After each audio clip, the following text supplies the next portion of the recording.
Olá, muito boa noite a todos, sejam muito bem-vindos a esse espaço virtual do Conselho Regional de Medicina Veterinária do Estado de São Paulo. É com muita alegria que nós levamos para o Brasil todo e em muitas ocasiões até para outros países os eventos idealizados pelas comissões técnicas e permanentes do Conselho. Hoje, por exemplo, nessa noite, nós teremos mais uma edição dos eventos promovidos pela Comissão de Aquicultura. Já já falaremos sobre as duas palestras. A doutora Gar, que é a presidente, já está conosco aqui, além dos dois palestrantes também. Antes, só deixar o recadinho que vocês, por favor, se comuniquem por meio do nosso chat, porque aqui vocês podem dizer de onde estão nos assistindo, se representam alguma instituição, onde estudam, se ainda são estudantes, né, graduandos, ou se representam alguma empresa, fiquem à vontade. E também para fazer as perguntas após cada uma das palestras, tá bom? O espaço é todo de vocês e é uma honra recebê-los. Para iniciar, nós temos também a participação do presidente do Conselho Regional de Medicina Veterinária do Estado de São Paulo, Dr. Odemilson Donizete Moceiro, está ao vivo aqui com a gente hoje, né, para iniciar esse evento e deixar o seu recado e o seu boa noite para todos que nos acompanham. Muito boa noite, doutora Odemilson. Ô, Lenisa, boa noite. Muito obrigado, viu? Você fala muito bem, apresenta já com toda essa simpatia. Bacana, muito bom. E meus cumprimentos também à doutora Agar Costa Alexandrino de Pérez, é o nome completo dela, a nossa doutora Agar, presidente dessa comissão, que há muitos anos vem à frente dessa comissão, com todo esforço para poder despertar esse interesse às profissões de medicina veterinária, zootecnia, com relação à aquicultura, né? Desde o problema de saúde, problema de doença, problema de manejo, problema de sistemas de criação, enfim, uma experiência muito grande e que tem essa doação, essa dedicação à causa, e o Conselho tem sido um incentivador graças a essa luta, esse esforço e esse entusiasmo da doutora Agar, essa liderança que ela tem, esse conhecimento no setor. Meus agradecimentos, inclusive, à comissão, como você falou, Lenisa, além da doutora Agar, queria citar aqui o doutor Pedro Henrique Magalhães Cardoso, que é integrante da comissão, o doutor Cláudio Regis Depes, doutora Mariana Vaz Rodrigues, doutor Arsênio Caldeira, outro profissional muito dedicado a essa área, o zootecnista, que é bem participativo, com excelentes palestras, que fala muito de números, né, do setor produtivo, do setor de aquicultura, o Dr. Luiz Marques, da Silva Airosa, e o Dr. Carlos Masatoshi Ishikawa, outro profissional muito dedicado e integrante da nossa Comissão de Aquicultura. Quero cumprimentar aqui também, né, os palestrantes, né, o Dr. Henrique César Pereira Figueiredo, que vai falar um tema tão importante, né, com relação à inserção da veterinária, e também o Dr. Carlos Augusto Gomes Leal, nossos palestrantes que vão brilhantar hoje, essa noite aqui no segmento aquicultura. E um tema que eu prezo muito, que é justamente esse aqui, inserção e empregabilidade do zootecnista e do médico veterinário na aquicultura. Eu confesso, e aí eu estou falando de uma forma muito pessoal também, que me entusiasma muito o segmento da aquicultura, e eu acho que até as universidades não têm dado a devida atenção pela causa. Nossos alunos, futuros profissionais, precisam ter mais conhecimento da importância, do volume que tem aí pela frente de possibilidades para esses profissionais nos segmentos das duas profissões, da medicina veterinária e da zootecnia. A faculdade é um berço fundamental, até para esse entusiasmo desse aluno, para o futuro profissional, para exercer na área. Hoje a gente vê muito, com todo respeito, e não há problema nenhum, mas formando muitos colegas para PET, principalmente para a área PET, mas há muitos outros segmentos importantes. E esse segmento da agricultura, eu digo o seguinte, para a fome do mundo, é um dos segmentos que mais promete. Eu não tenho dúvida nenhuma, aliás, promete mesmo. Outros países já estão com essa descoberta, investindo pesado nisso. O Brasil também começando, até, não sei, doutora Garcia, eu estou falando essa palavra começando, já vem há algum tempo, mas precisa crescer, precisa incrementar, e eu acho que as universidades elas têm essa obrigação, esse dever de investir também nessa importante área. Então, meus cumprimentos a todos os participantes que estão assistindo esse evento importante, que é promovido pelo Conselho Regional de Medicina Veterinária do Estado de São Paulo, e eu digo com muita satisfação que estou aqui para dar essa abertura, essa voz inicial, já que é algo muito importante para as nossas profissões. Então, muito obrigado aos palestrantes, muito obrigado à comissão, muito obrigado a todos que estão aqui participando desse evento, e Lenisa e todos, o Henrique, que estão todo o apoio para esse evento. Muito obrigado a todos. Obrigada, doutor Demilson. Aproveitar o senhor aqui rapidinho. Foi dia do zootecnista, né? No sábado, se não me engano, sábado. E aí só deixar o recadinho, né? Porque é um dia importante, comemoração, né, do dia do zootecnista. Muito lembrado, Lenisa. E a gente, inclusive, fez um vídeo, né? Divulgou aí nas redes sociais sobre isso aí. A gente teve a semana da zootecnia também. E é uma profissão co-irmã, né? Que faz parte com muita satisfação do nosso conselho regional e que, de mãos dadas, conseguimos muito mais. Então, vamos trabalhar junto. E esse segmento da aquicultura é um segmento que tem campo vasto para as duas profissões. Vamos unir e trabalhar unidos pela causa. Muito obrigada, doutora Demilson, obrigada mais uma vez, né, pela oportunidade de ter o senhor aqui no nosso evento. E eu vou passar, então, agora a palavra à presidente da Comissão de Aquicultura do Conselho, a doutora Agar, né, e é ela quem depois já faz a apresentação do nosso primeiro palestrante. Muito boa noite, doutora Agar, obrigada pela oportunidade de estarmos aqui com a senhora. Boa noite a todos. Em primeiro lugar, agradecer ao doutor Odemilson, que dá maior força para essa comissão, para todas as comissões do Conselho, mas a nossa, particularmente pela dificuldade deste assunto não constar como nós gostaríamos, né, nas diretrizes curriculares. Então, a gente tem mesmo lutado para que os alunos tenham um mínimo de conhecimento dessa disciplina, né, desse segmento, para poder, quando sair da faculdade, poder atuar de alguma forma, né, consciente nesse setor, como o doutor Demilson disse, que ainda representa no futuro, né, o celeiro da alimentação mundial. Eu agradeço, assim, sou eternamente grata ao Conselho de Veterinária, hoje na presença do doutor Odemilson, mas os demais presidentes também foram muito hospitaleiros em atender e ter essa percepção da importância, né, da aquicultura. Hoje agradeço também particularmente os nossos palestrantes.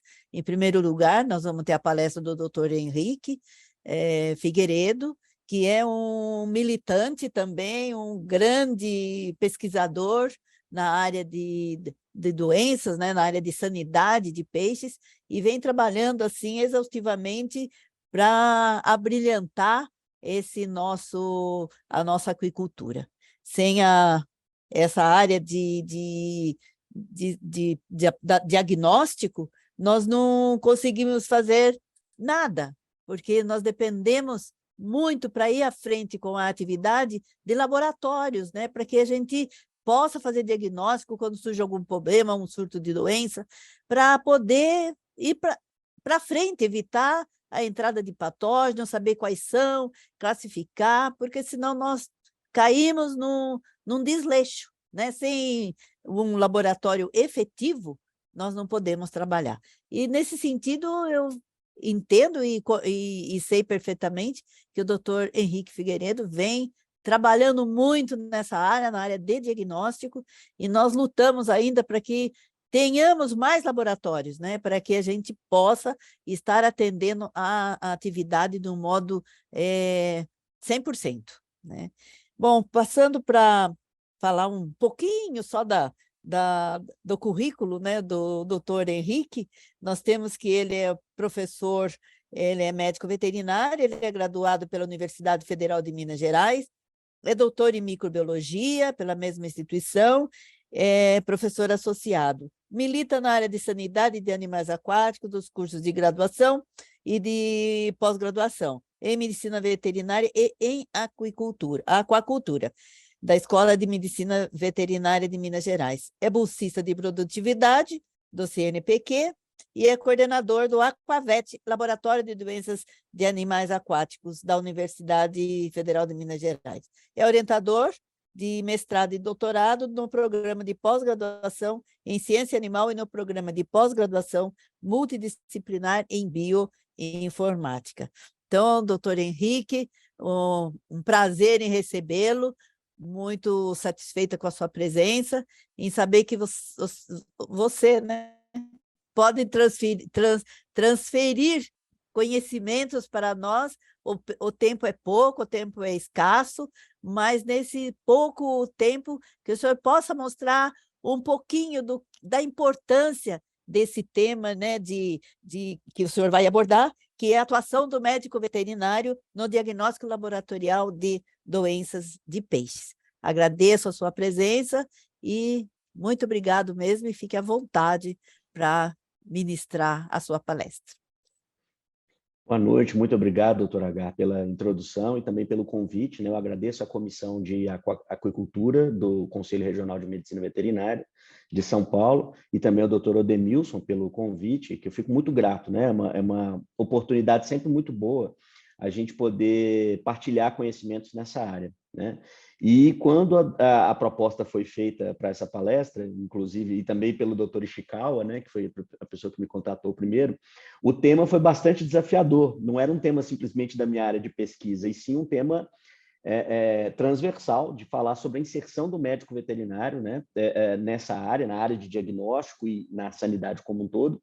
Um tema bastante complexo, do qual eu trouxe aqui a minha experiência prévia, acumulada ao longo dessas 2 décadas trabalhando como especialista nessa área, para poder partilhar com vocês. Então, já de antemão, eu digo aqui que não há nenhum levantamento no Brasil muito estruturado sobre esse tema, e eu trouxe aqui muito da minha impressão e do conhecimento que eu tenho junto ao mercado de trabalho nessa área, né? Com diferentes facetas e questões para que a gente possa, após a minha apresentação, fazer uma boa discussão também sobre esse tema. Tá? Eu vou partilhar aqui a minha tela para poder começar a minha apresentação.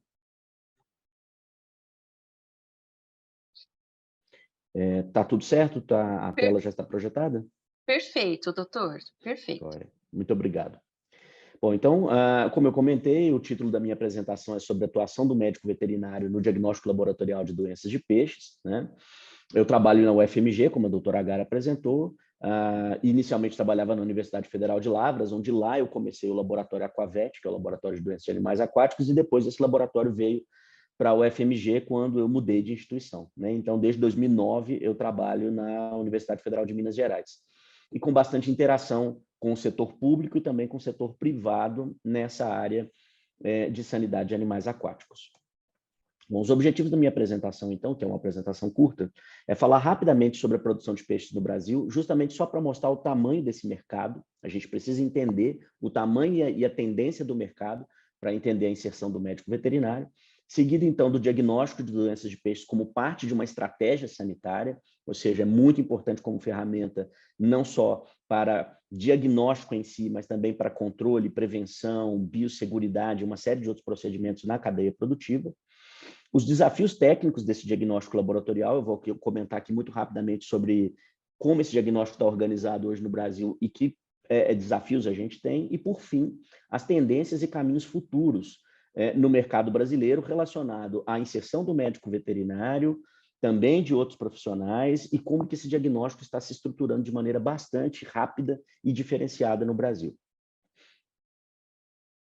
Então, para começar aqui falando sobre o cultivo em si de peixes, né? O Brasil já é um player mundial na produção de pescado, em que pese a nossa produção ainda tem um espaço enorme para expandir, mas o montante produzido no Brasil já é de destaque. Então, como a gente pode ver aqui nesse gráfico, vou selecionar aqui, esse gráfico mostra a produção brasileira desde o ano de 2014 até o ano de 2022. Portanto, um gráfico de tendência que mostra um rápido crescimento da aquicultura, e no caso aqui da produção de peixes especificamente no Brasil, com os aumentos progressivos a cada ano. Então, a gente vê que é um cultivo que se expande rapidamente, com novos investidores a cada vez mais entrando nesse mercado, e, portanto, um mercado muito ativo, né? Aí, quando a gente olha para esse gráfico, a gente vê simplesmente a produção, né, ou a quantidade de toneladas produzidas, mas a gente tem que pensar que com isso se expandem frigoríficos, novas empresas investem em tecnologias para a produção e para o processamento desse pescado, e com isso o que nós estamos acompanhando no Brasil é um influxo de capitais, tanto capital brasileiro, de outros ramos do agronegócio, para o negócio da produção de peixes, como também um influxo considerável de capital estrangeiro. Hoje, empresas importantes no Brasil de produção de tilápia ou que fazem parte dessa cadeia produtiva de alguma forma, são empresas que contam com capital estrangeiro. Então, isso mostra muito claramente a pujança e a dinâmica desse segmento. Para especificar mais um pouco, a principal espécie produzida no Brasil é a tilápia, né? A tilápia, hoje, nós estamos no ano de 2022 com esse valor estimado de 550 mil toneladas produzidas. Essas 550 mil toneladas se destaca principalmente o estado do Paraná, seguido de São Paulo, Minas, Santa Catarina e Mato Grosso do Sul. Porém, a gente encontra a produção de tilápia em praticamente todo o território nacional, com exceção do bioma Amazônia. Então, nas regiões onde há o bioma Amazônia, é proibido o cultivo da tilápia, portanto, não há uma produção estatisticamente quantificável nesses locais. Tá? Então, a gente vê que a tilápia hoje é o carro-chefe, é a maior produção hoje no Brasil. Né? Seguido da tilápia, a gente tem a produção de peixes nativos, com destaque maior para o tambaqui, já dessa vez produzido na região norte, em larga escala, principalmente no estado de Rondônia, como a gente vê aqui, mas também Amazonas, Pará, Maranhão, que já está aqui no Nordeste, mas tem um pouco de bioma Amazônia no seu território, assim como o Mato Grosso. Né?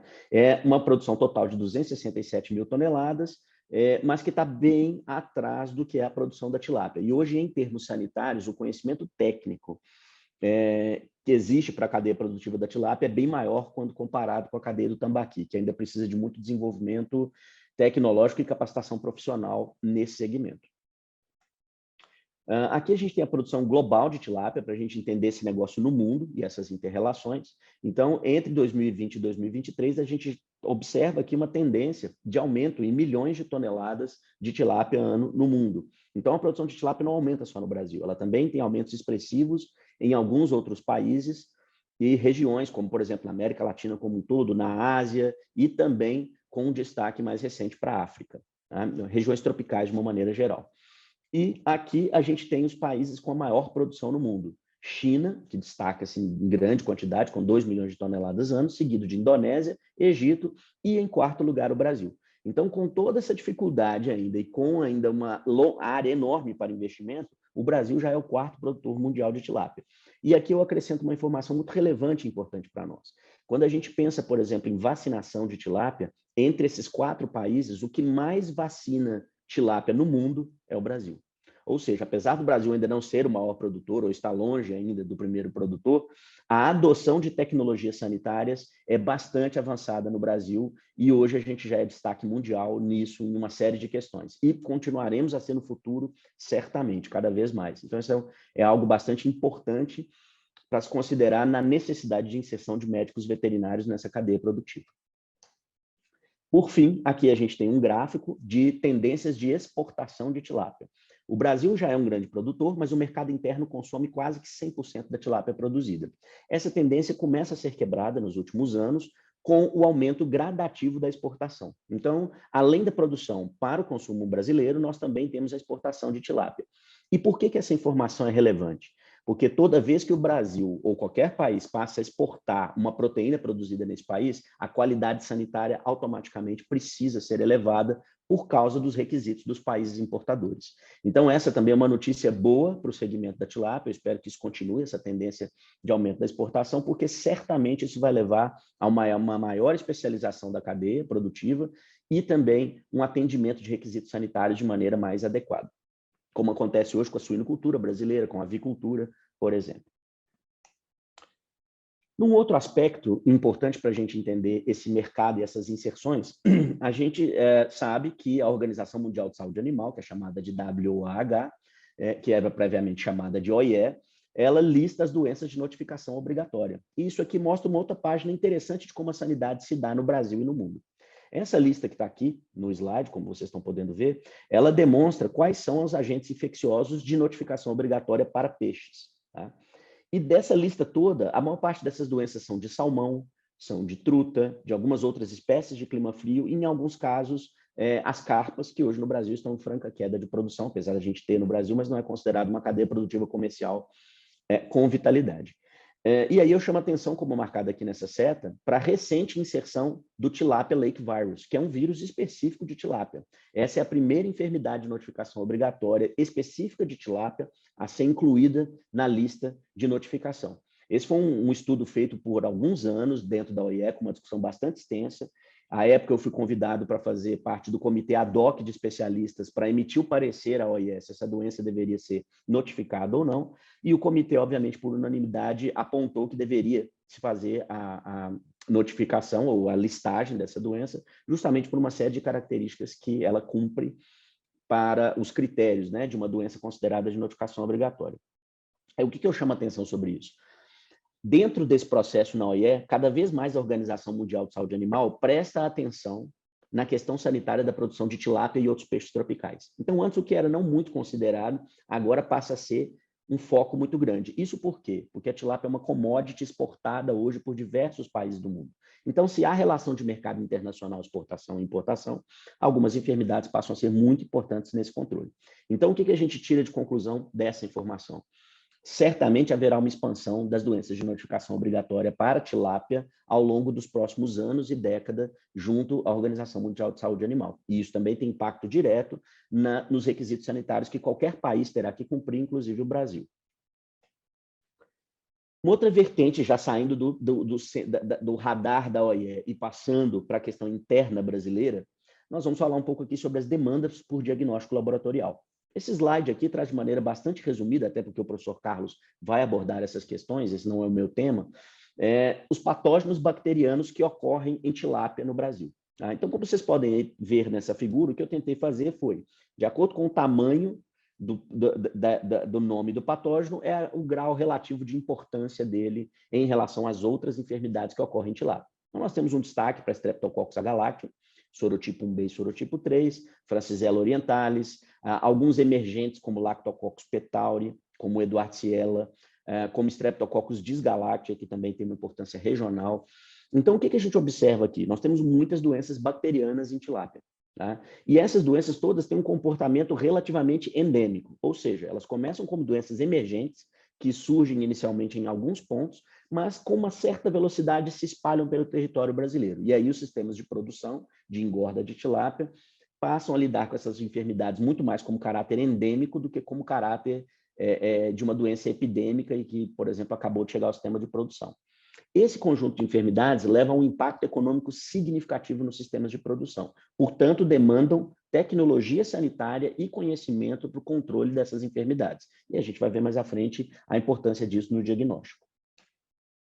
Da mesma forma, nós temos alguns patógenos virais que são muito importantes de serem diagnosticados na tilápia hoje em dia. Como essa lista que está aí, também não vou entrar aqui em detalhes sobre esses patógenos, mas o importante é destacar aqui o ISK-NV, está invertido aqui, tá? É ISK-NV.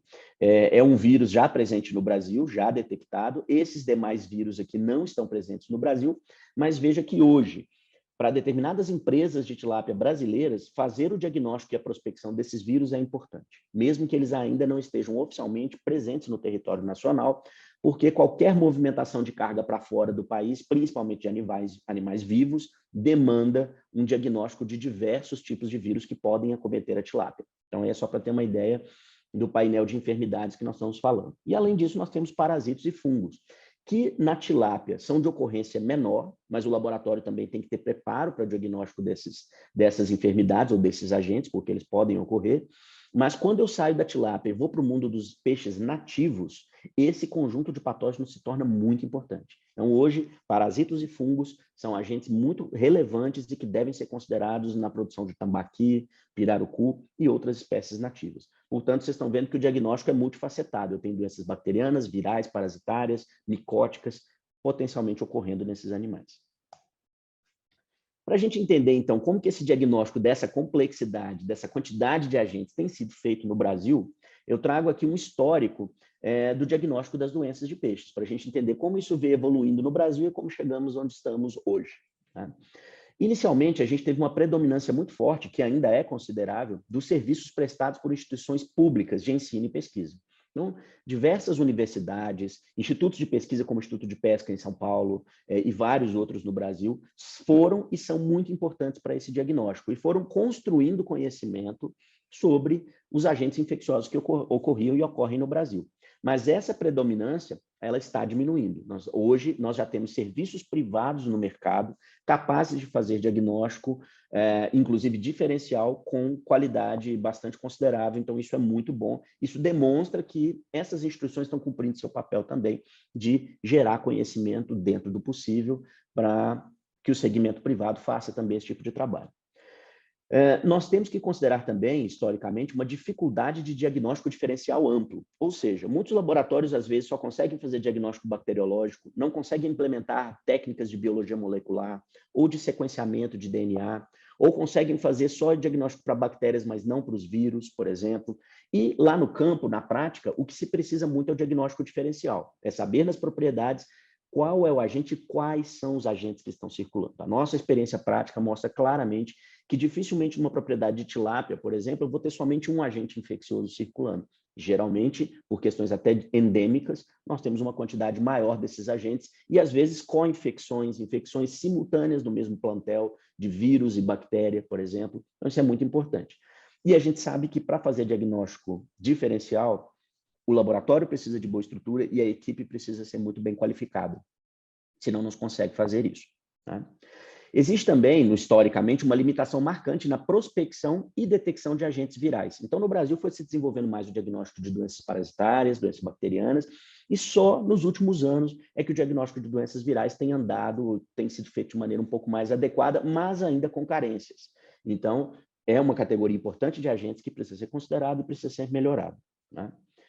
Laboratórios privados de diagnóstico veterinário que têm experiências na área de animais terrestres, mas não têm experiências na área de animais aquáticos, experiência prática, expertise, têm dificuldade de fazer diagnóstico. Então, durante esse histórico, durante esses anos, várias vezes produtores e empresas mandaram amostras para esse tipo de laboratório que tentavam fazer o diagnóstico, mas não tinham os protocolos muito bem estabelecidos para os patógenos de tilápia ou para os patógenos de peixe, de uma maneira geral.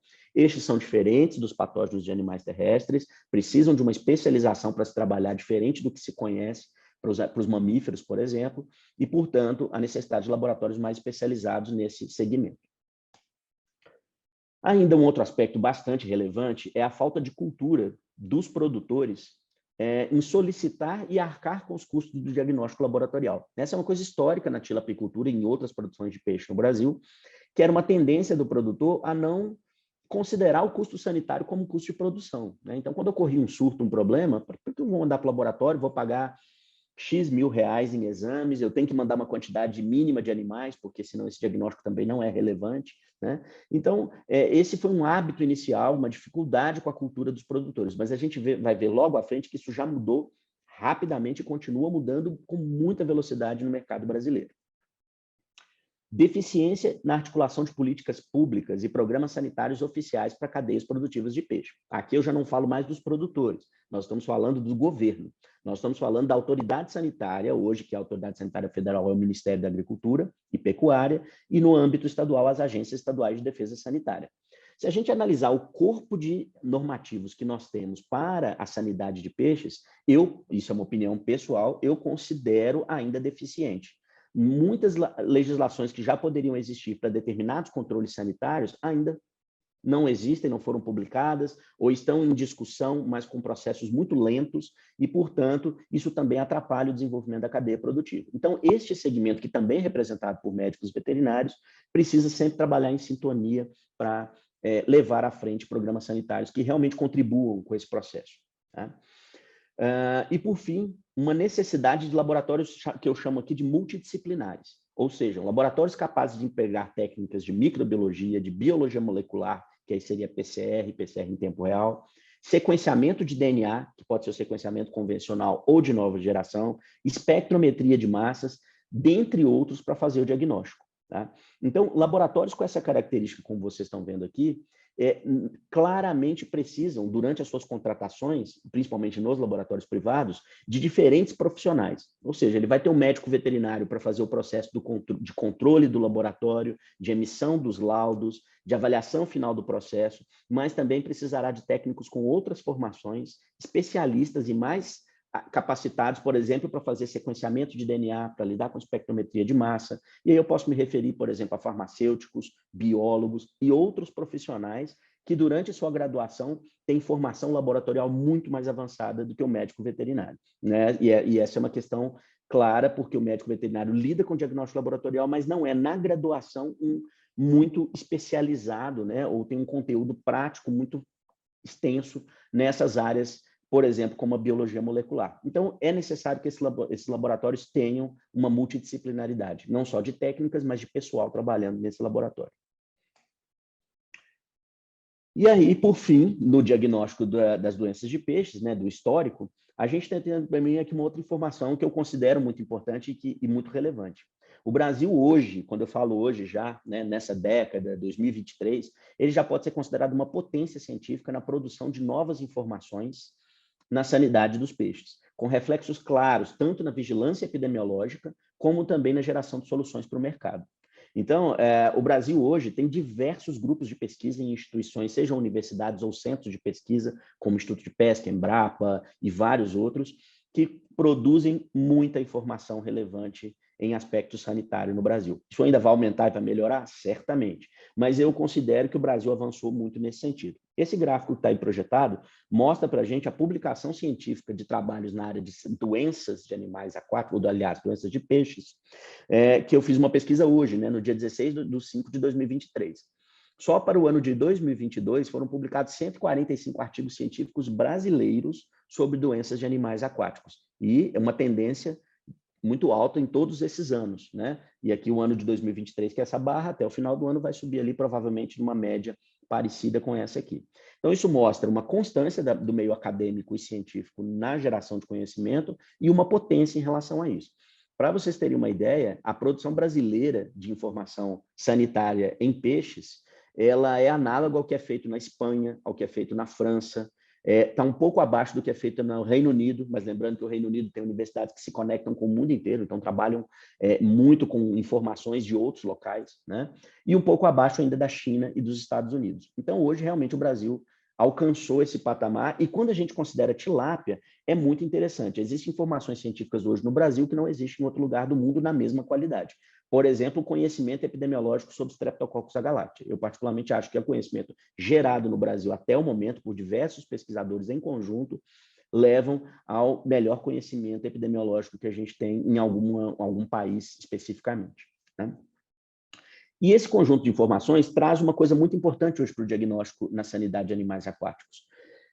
Nós não fazemos só diagnóstico etiológico, como a gente está colocando aqui. A gente precisa fazer também tipagem antigênica e tipagem genética. Conhecer os variantes antigênicos e os variantes genéticos que circulam no território nacional. Então, hoje, um bom diagnóstico sanitário, o professor Carlos deve explorar isso mais aprofundadamente, porque vai falar das doenças, precisa passar por esse tipo de diagnóstico multifacetado. Tá? E que, portanto, não chega simplesmente à caracterização do agente, da espécie, mas também informações relevantes para o controle sanitário, vacinação e etc. Com isso, então, eu vou comentar agora um pouco sobre a expansão da participação dos médicos veterinários no diagnóstico laboratorial e também na sanidade de peixes, porque o diagnóstico é um segmento dentro da sanidade, né? Então, é muito importante a gente ter visão um pouco mais ampla desse processo. Hoje, no Brasil, nós temos 3 empresas que são empresas que trabalham especificamente com prestação de serviço em sanidade de peixes, né? Nós temos aqui a Prevet, o Patovet, que é inclusive uma empresa que atua no Chile, que depois veio para o Brasil, tem uma experiência larga em salmão e agora está construindo a sua experiência com tilápia no Brasil, e a Help Fish. Por que eu estou chamando o nome dessas empresas aqui? Lembrando, gente, que isso aqui é só o meu conhecimento sobre o mercado. Tá? Podem haver outras empresas que eu não tenha citado aqui ou que eu não conheça. Isso aqui não se trata de um levantamento estruturado, e sim da minha percepção de como esse mercado se organiza. O que eu chamo a atenção para essas empresas? Elas são empresas que têm mais de um médico veterinário, então são equipes de médicos veterinários, já com especializações interessantes e muito fortes na área de animais aquáticos. Então, vieram de grupos de pesquisa do Brasil, ou às vezes até de fora do Brasil, trazendo uma bagagem muito grande de experiência e que fazem tanto consultoria como também diagnóstico laboratorial de enfermidades que estão ocorrendo. Então, e com expansão no mercado. Tá? Então, hoje a gente já começa a ver empresas veterinárias estruturadas para fazer esse tipo de trabalho no mercado. Tão importante quanto isso, e é uma coisa que está começando e crescendo no Brasil, a gente tem também algumas empresas líderes no mercado, que eu trago aqui o nome delas só para exemplificar, que tem também médicos veterinários à frente de processos sanitários de produção. Então, nós temos aqui a Copacol, que é uma cooperativa de produção importantíssima de tilápia no Brasil, a Cevale, a Tilabras, a Aquagenetics, que faz um pouco mais da parte de larvicultura, e a Genomar, que é a parte de melhoramento genético e seleção. Essas empresas todas têm médicos veterinários responsáveis pelo serviço sanitário, não só pelo controle do que está ocorrendo de doenças, mas pela prevenção, pelo estabelecimento de procedimentos de biosseguridade, e, portanto, são profissionais que estão na ponta da discussão sobre novas tendências e tecnologias do que tem que ser aplicado à produção e controle de enfermidades na tilápia. Então, isso é muito interessante. Certamente essa lista não está completa, existem várias outras empresas que também têm médicos veterinários atuando, mas aqui eu só trouxe como esse exemplo para mostrar que, uma vez que a gente tem profissionais da área sanitária, né, médicos veterinários atuando aqui, a demanda por diagnóstico aumenta sensivelmente. Essas empresas não fazem mais diagnóstico simplesmente quando tem um problema sanitário ou quando tem um surto, e sim fazem um diagnóstico estruturado, sistêmico, de tempos em tempos com diagnóstico laboratorial, para se ter uma ideia muito clara da dinâmica epidemiológica do que ocorre em cada sistema de produção. E isso, obviamente, vai direcionar manejo sanitário, medidas de biosseguridade e várias outras questões. Portanto, é uma evolução do plano sanitário que a gente tem em empresas que entendem essa importância e que também contratam médicos veterinários para executar esse tipo de serviço. Tá? Ainda na expansão, né, da atual participação dos médicos veterinários, a gente tem também ainda os laboratórios de instituições públicas, que fazem diagnóstico avançado. Esses laboratórios devem, no tempo, ter uma participação menor no diagnóstico rotineiro nas fazendas e nas propriedades, de uma maneira geral. Mas esses laboratórios são muito provedores de novas tecnologias para o diagnóstico, isso é muito importante, e também de treinamento para médicos veterinários. E uma outra coisa muito importante é que esses laboratórios associam o diagnóstico à pesquisa. Ou seja, isso eu vou usar o exemplo aqui do meu laboratório, que eu coordeno, que é o Aquavet, na UFMG. Toda a pesquisa feita no nosso laboratório hoje é direcionada por resultados de diagnóstico e por patógenos que vão se demonstrando relevantes ao longo do tempo. Então, essa conexão diagnóstico e pesquisa faz com que a pesquisa também seja muito mais focada na tentativa de resolução de problemas. Então, essa é uma junção sempre muito importante e saudável para a cadeia produtiva de tilápia. E aqui eu chego num ponto que talvez seja o mais importante e disruptivo hoje na área de sanidade de animais aquáticos e de peixes no Brasil. Tá? Aqui nós temos uma lista de indústrias que são produtoras de insumos veterinários, neste caso especificamente as vacinas. Tá? As vacinas para tilápia já completam uma década de uso no Brasil, né? Começou muito timidamente lá em 2013, 2015, até o registro e lançamento da primeira vacina, né? Não se tinha conhecimento nem sobre a aplicação de vacinas em tilápia, e essas empresas passaram a introduzir, ou sendo introduzidas paulatinamente no mercado, com a intenção da produção de vacinas, de fornecimento de vacinas para a cadeia produtiva da tilápia. Esse movimento foi começado pela MSD, ela foi a primeira empresa, aqui eu listo as empresas em ordem alfabética, né? Mas a MSD foi a primeira a começar a licenciar vacina para tilápia e apresentar esse produto no Brasil. Então, foi uma pioneira na abertura desse mercado, e vejam o que aconteceu ao longo de uma década.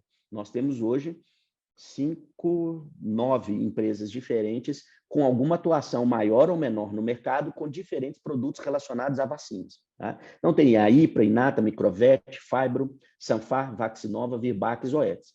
Observem que dessas aqui, pelo menos 5 são multinacionais de grande porte, ou seja, empresas que já produzem vacinas para suínos, para aves, para cães, por exemplo, e que entendem que o mercado de peixe também é um mercado relevante. E por que eu destaco aqui o trabalho dessas empresas?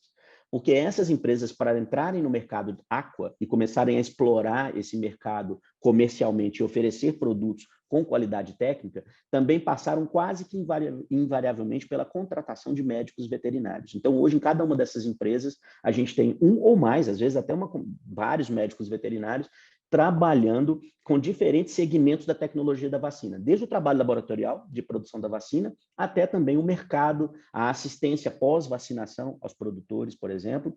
E uma coisa importante, essas empresas, em grande parte, têm times também multidisciplinares, que não somente contam com médicos veterinários, mas contam também com outros profissionais que complementam a ação da empresa e a qualidade dessa empresa no segmento sanitário. Por exemplo, em muitas propriedades, para se fazer uma vacinação adequada, é necessário fazer uma mudança de manejo alimentar. Então, é necessário também que o zootecnista, por exemplo, trabalhe com isso, com a mudança do manejo alimentar, ou, por exemplo, um engenheiro de aquicultura que esteja trabalhando naquele sistema de produção, ou até mesmo trabalhando nessas empresas. Então, elas também vêm demonstrando esse caminho da multidisciplinaridade, como eu tinha comentado aqui.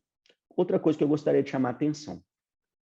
Essas setas que vocês estão vendo aí na apresentação são de empresas que hoje produzem as chamadas vacinas autógenas. Vacinas autógenas, deve ser de conhecimento dos senhores, é uma vacina feita, customizada para cada sistema de produção, onde é isolado o agente infeccioso naquela fazenda e produzido uma vacina específica para aquela propriedade ou para o conjunto de propriedades chamadas adjacentes. Essas empresas todas aqui, inclusive algumas já atuavam no segmento veterinário, mas não na área de aqua, começaram a ofertar vacinas para tilápia. E com isso também contrataram profissionais, construíram suas estratégias de mercado, e essas estratégias envolvem, obviamente, a qualificação. Então, muitas dessas empresas, por exemplo, procuram as universidades para obter treinamentos focais específicos para a formação dos profissionais, porque às vezes já são médicos veterinários formados, às vezes até com especialização de mestrado ou doutorado, mas não tiveram experiência prévia também com animais aquáticos. Daí a importância dessa interação muito sobre a questão de treinamento e qualificação. E por que eu chamo a atenção das empresas de vacina autógena? Se a gente relembrar rapidamente, uma vacina autógena ela é um ciclo de produção que vai desde coleta de material ou peixes doentes na propriedade-alvo, o exame laboratorial com a emissão de laudo, a obtenção de sementes, a elaboração da vacina que vai ser utilizada e, posteriormente, a utilização da vacina dentro do sistema de produção. Então, vejam que, com a atuação dessas empresas, nós passamos a ter diagnóstico feito em larga escala dentro dos sistemas de produção brasileiros. Então, aquilo que o produtor não queria muito, que era pagar por exame, ou, enfim, acabou as empresas de vacinas autógenas entendendo como um mercado estratégico e produzindo uma coisa muito importante, que é um diagnóstico seriado para os sistemas de produção. Então, antes de vacinar tem um diagnóstico, após a vacinação também tem um diagnóstico, então, de acompanhamento da eficácia. Então, isso tudo gera um conjunto de informações hoje impressionante. Nós estamos realmente, assim, vendo uma modificação da informação sanitária dentro dessas propriedades.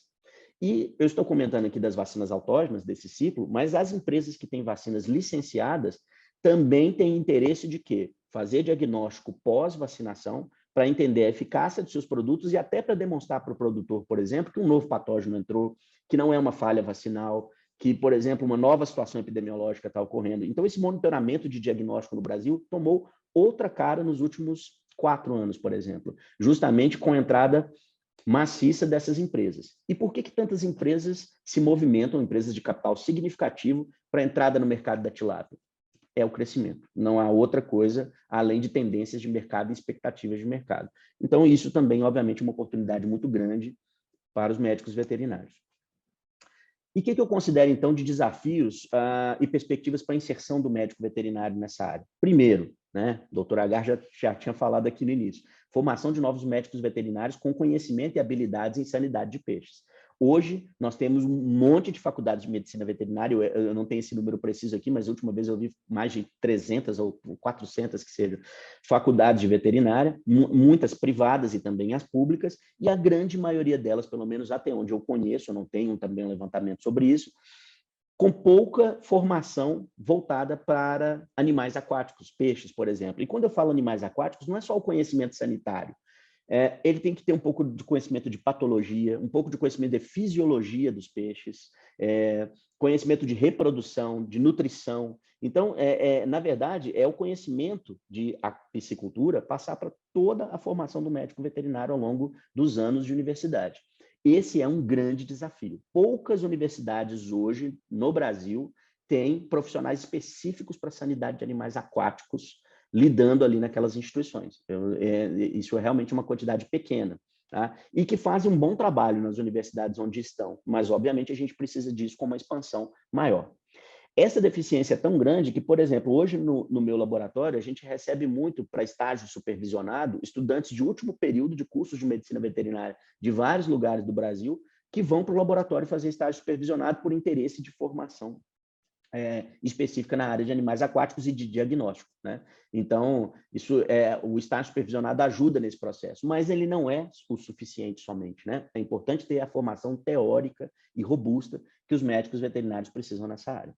Daí, gente, uma série de discussões tem que ser feitas junto a esses cursos, uma estimulação para que haja contratação de docentes nessas áreas, porque isso é muito importante para a formação do médico veterinário. Quase tão importante como isso são as ações de educação continuada para médicos veterinários que já atuam em outras cadeias produtivas. Está relativamente comum hoje no ramo da piscicultura, e principalmente da tilápia, profissionais veterinários que atuavam em suínos, em aves, em outras cadeias produtivas, tendo que dedicar também à aquicultura. Às vezes a empresa continua lidando também com suínos e aves, mas ele tem que mudar para lidar também com, por exemplo, produção de tilápia.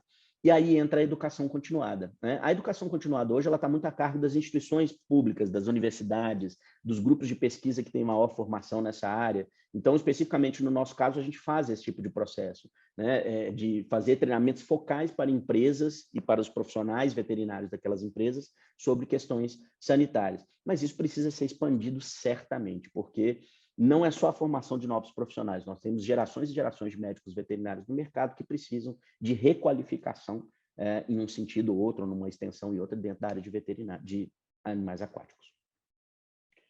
Fomentar o caráter multidisciplinar do processo de diagnóstico de doenças, eu considero isso aqui bastante importante. É preciso que a gente entenda que um médico veterinário não é totipotente de entender de todos os processos dentro de um laboratório. Então, hoje, um laboratório precisa de um bioinformata, precisa de um biologista molecular, precisa, às vezes, de um virologista, que nem sempre é a formação do médico veterinário.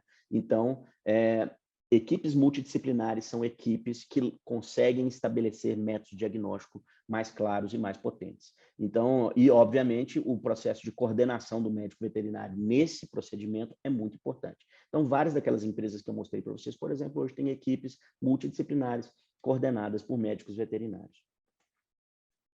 Estimular as atividades de especialização e pós-graduação na área. Nosso exemplo, nós fazemos, hoje a gente orienta mestrado e doutorado nessa área de sanidade de animais aquáticos, recebemos pessoas de vários locais do país, outras instituições fazem isso, né?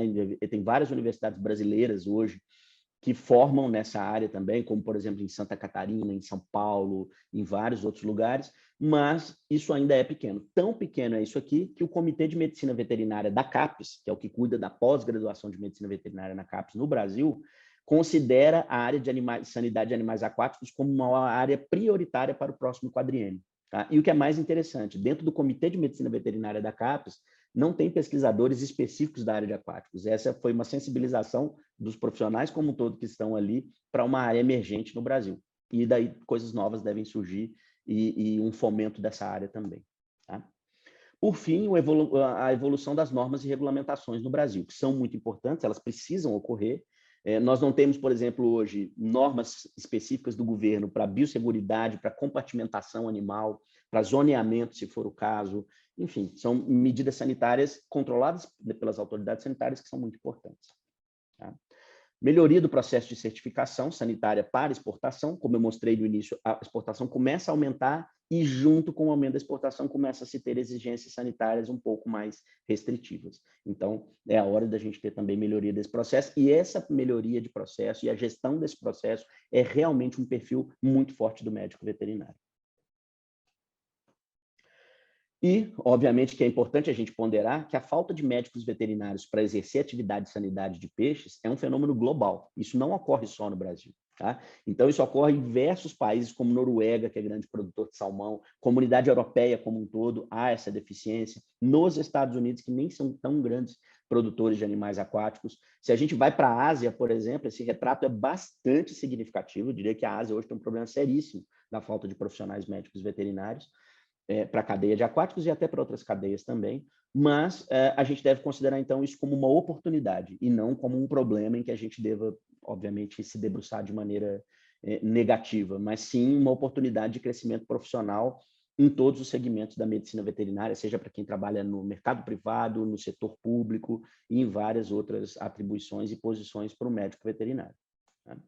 Então, eu agradeço aqui a disponibilidade de todos de acompanhar. Eu gostaria de aproveitar só esse momento aqui para comentar com vocês e convidá-los para um congresso que nós vamos realizar na UFMG entre 4 e 6 de outubro desse ano, que é o 17º Embrapoa, que é o Encontro Brasileiro de Patologistas de Organismos Aquáticos. Ele está sendo organizado e presidido pelo professor Guilherme Tavares, que também é um outro colega nosso na UFMG, e é um evento que discute muito sanidade de animais aquáticos e de peixes também, e acredito que seja importante para a formação e requalificação dos médicos veterinários. Tá? Então, obrigado. Obrigada, doutor. Obrigada, viu? Enquanto nós nos preparamos aqui, então, para a segunda palestra, se a doutora Agar me permitir, eu vou cumprimentar, né, deixar o boa noite para quem já deixou o recadinho aqui, e tem duas perguntas, pelo menos duas que eu vi até agora, viu, doutor? Para o senhor responder. Então, Sim. rapidamente, só para não deixar acumular, eu quero aqui agradecer já a participação do Dr. Luiz Airosa, né, zootecnista, membro da Comissão de Aquicultura. Obrigada pela participação. Nós temos aqui também a Sofia Ágape. Muito boa noite, obrigada pela participação. A doutora Silvia Robles, né, também zootecnista, obrigada. Iago Oliveira Barbosa, Alice Karen, ela é do primeiro período de Medicina Veterinária da PUC de Minas e está acompanhando a gente de lá. A Soraya, ela também participa, estudante de Medicina Veterinária pela Universidade Federal, aqui agora, é Seropédica, né? É Rio de Janeiro, Baixada Fluminense, acho ali, né? É isso mesmo.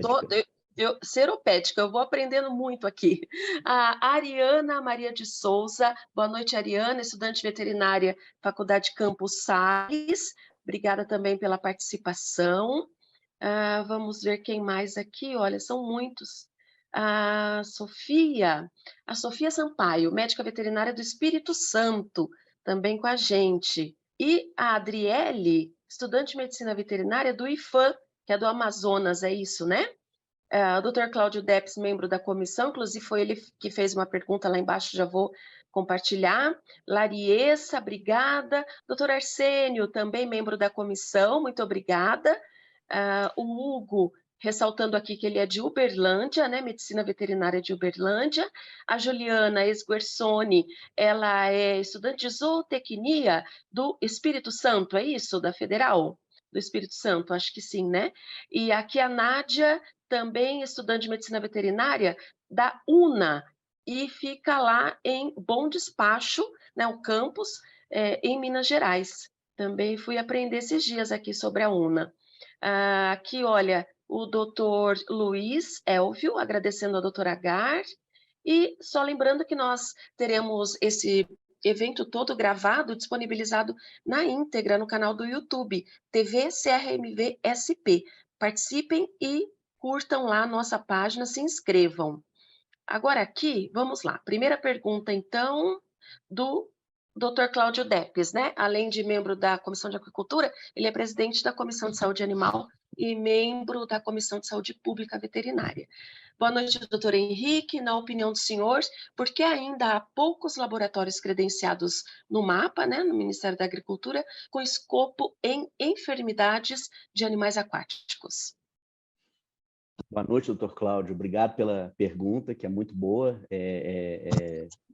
O que acontece é o seguinte: hoje um laboratório para se credenciar ao Ministério da Agricultura para emitir diagnóstico oficial, ele precisa ser um laboratório que tenha ISO 17025. Essa é uma regra básica do Ministério da Agricultura para qualquer laboratório credenciado em qualquer área animal e vegetal. Tá? O que acontece é que para o laboratório ter ISO 17025 é um processo longo e caro, né? Não é um processo barato.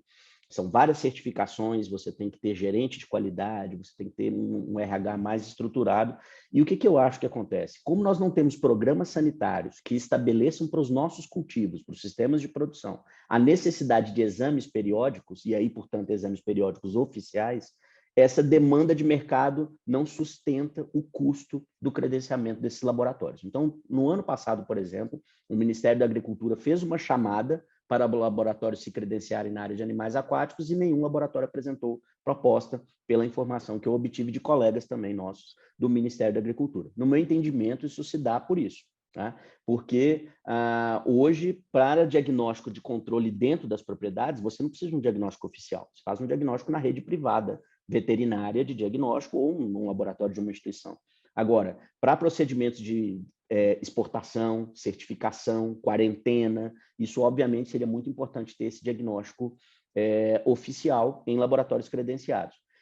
Então, para mim, nós precisamos criar a demanda, né? Essa demanda precisa ser criada por meio de instruções normativas e programas sanitários que peçam isso, e aí, a partir disso, realmente se justifica economicamente a manutenção desses laboratórios. É igual acontece com a anemia infecciosa equina. Por que a gente tem laboratório de anemia infecciosa equina credenciado para fazer o diagnóstico? Porque é necessário fazer o diagnóstico para movimentação animal, no caso dos equinos. Então, isso faz a justificativa e o crescimento daquele mercado. Ok, doutor. Olha, tem uma pergunta da Stephanie, mas antes, para complementar aqui, olha, nós temos uma outra ainda nessa mesma linha, complementando, vamos ver aqui, doutor Arsênio, complementando a pergunta do doutor Cláudio, né? Como está a rede oficial de laboratórios do Brasil? Bom, doutor Arsênio, a rede oficial de laboratórios do Brasil, desde quando o Ministério da Agricultura fez algumas modificações no ano de 2019, todo o diagnóstico oficial hoje, ele é dentro dos laboratórios do próprio Ministério da Agricultura e Pecuária. Então, hoje eles são chamados de LFDA, né? Eram os Lanagros, como eram conhecidos, mas hoje são os LFDAs. Não sei se vai haver outra modificação agora de nomenclatura nesse período, mas, por enquanto, acredito que ainda seja essa. Os LFDAs são distribuídos em algumas regiões do Brasil, como a gente tem aqui, por exemplo, em Minas Gerais, no município de Pedro Leopoldo, e no caso das doenças de peixes, o diagnóstico oficial está nesse laboratório em Pedro Leopoldo, Minas Gerais, né? Inclusive, foi uma função nossa na UFMG repassar vários desses diagnósticos para esse laboratório do Ministério da Agricultura e Pecuária. Para enfermidades de camarão, me parece que é o laboratório de Goiás, se não salvo engano, o LFDA de Goiás. Para biotoxinas marinhas, hoje, é o laboratório que está em Santa Catarina, no município de São José. Ele não é um LFDA, mas ele é associado ao LFDA de Porto Alegre. E, portanto, cada vez mais o Ministério da Agricultura tem feito essa cobertura. Mas lembrando que o Ministério da Agricultura não presta serviço de diagnóstico, por exemplo, de certificação para laboratório oficial. Então, se uma empresa brasileira hoje precisa exportar tilápia e tiver que fazer diagnóstico oficial, esse serviço não vai ser ofertado pelo Ministério da Agricultura. Para importação, sim, por questões de segurança sanitária. Para exportação, não. Então, eu diria que sim, nós precisamos também de mais laboratórios credenciados no futuro próximo. Ok. Agora aqui mais uma pergunta e depois eu cumprimento, né, os outros, que tem muitos parabéns, muitos elogios. E o doutor com certeza está acompanhando aqui o chat, está vendo, né? Os elogios, e ele também depois pode até falar com todo mundo. Olha, a Stephanie, ela cumprimenta o senhor e ela disse que o senhor já deve ter dito, mas que ela gostaria de saber um pouquinho mais sobre o mercado de trabalho nessa área. Se é complicado para entrar, se é muito disputado, competitivo, se é bem remunerado, tudo isso, doutor. Bom, considerando um veterinário recém-formado, né, que acho que é a perspectiva da pergunta aí, eu acho que é muito importante você, primeiramente, se preocupar, e eu vi que tem vários alunos de graduação aqui, com o percurso formativo durante a graduação. Tente, durante a graduação, já participar de congressos ou fazer iniciação científica ou trabalhos de extensão que envolvam sanidade de animais aquáticos ou animais aquáticos de uma maneira geral, mesmo que não tenha sanidade na sua universidade, mas tem alguém que trabalha com nutrição, com reprodução, já é um conhecimento em animais aquáticos que esse futuro médico veterinário vai adquirir, tá? Outra coisa muito importante é o network. Eu chamo de network, que é o quê? Conhecer as pessoas que trabalham, os médicos veterinários. Hoje o LinkedIn ajuda muito nisso, então é muito importante você saber quem são essas pessoas e procurar mesmo essas oportunidades. E por último, qualificações mais específicas que você pode fazer além do seu curso de graduação. Então existem várias atividades hoje em animais aquáticos, focais, cursos que são ofertados e que eu acho que também podem ser significativos. Tá? No nosso caso, especificamente, na universidade, a gente é muito procurado por empresas para fazer indicação de profissionais, na maioria das vezes médicos veterinários, que são necessários nessas empresas. A indicação a gente faz de profissionais que a gente entenda que vão conseguir acompanhar aquele desafio, ou seja, temos que fazer uma boa indicação, né? Então, é muito importante também esse network que é formado, esse conhecimento dos profissionais. Eu diria que isso é muito mais importante do que foi há um tempo na medicina veterinária ou em qualquer área hoje de atuação superior. Então, essas são as minhas recomendações básicas para quem quer seguir nessa área. Tá? E quanto à questão salarial, desculpe, Isso. a questão salarial é bastante heterogênea, é difícil dizer, cada empresa tem a sua política salarial para início de carreira e plano de carreira, porque não é só o salário inicial, tem o plano de carreira também, né? Que é importante. Mas de todos que eu conheço hoje, é um salário suficiente para você se sustentar inicialmente até em outra região do país, né? Porque muitas vezes você vai ter que se mudar. Essa é uma coisa muito importante também. Você tem que ter vontade para andar, para ir trabalhar ou no interior ou em outro estado, né? E a remuneração, as empresas têm plena consciência de que para atrair um profissional para uma região mais distante, ela vai ter que pagar melhor também esse profissional, porque tem todo um custo associado a morar fora e etc. Então, eu considero como satisfatório nesse sentido. Ok, doutor, muito obrigada. Então, depois, né, após a próxima palestra, eu continuo aqui agradecendo a participação de todos, porque eu acho que a gratidão é importante, né, por terem aqui acompanhado até agora e vão continuar na segunda palestra. Só um último pedido, em nome da comissão e em nome do conselho, em nome do presidente, doutor Ademilson, por favor, respondam um formulário, um questionamento de satisfação que será enviado junto com o certificado por e-mail. É por meio dessas respostas que vocês poderão se manifestar também, se estão gostando do evento, o que pode ser acrescentado, quais são as sugestões para que nós possamos aprimorar a cada dia mais esse espaço. Só precisava dar esse recadinho. Doutora Garça, agora com a senhora. Obrigada. Boa noite, mais uma vez, aos que chegaram após a apresentação que eu fiz. E dando continuidade ao evento, nós vamos agora ter a palestra do Dr. Carlos Leal, um minutinho só,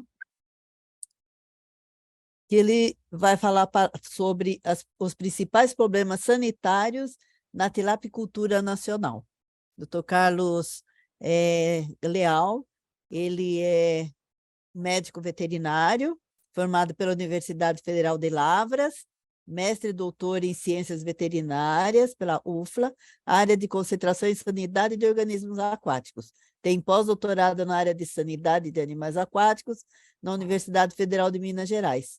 Professor adjunto no Departamento de Medicina Veterinária Preventiva da Escola de Veterinária e é professor do curso de graduação em Aquicultura e Medicina Veterinária da Universidade Federal de Minas Gerais, sendo responsável pelas disciplinas de Imunologia Básica e Sanidade e Doenças de Animais Aquáticos, professor efetivo do programa de pós-graduação em Ciência Animal da Escola...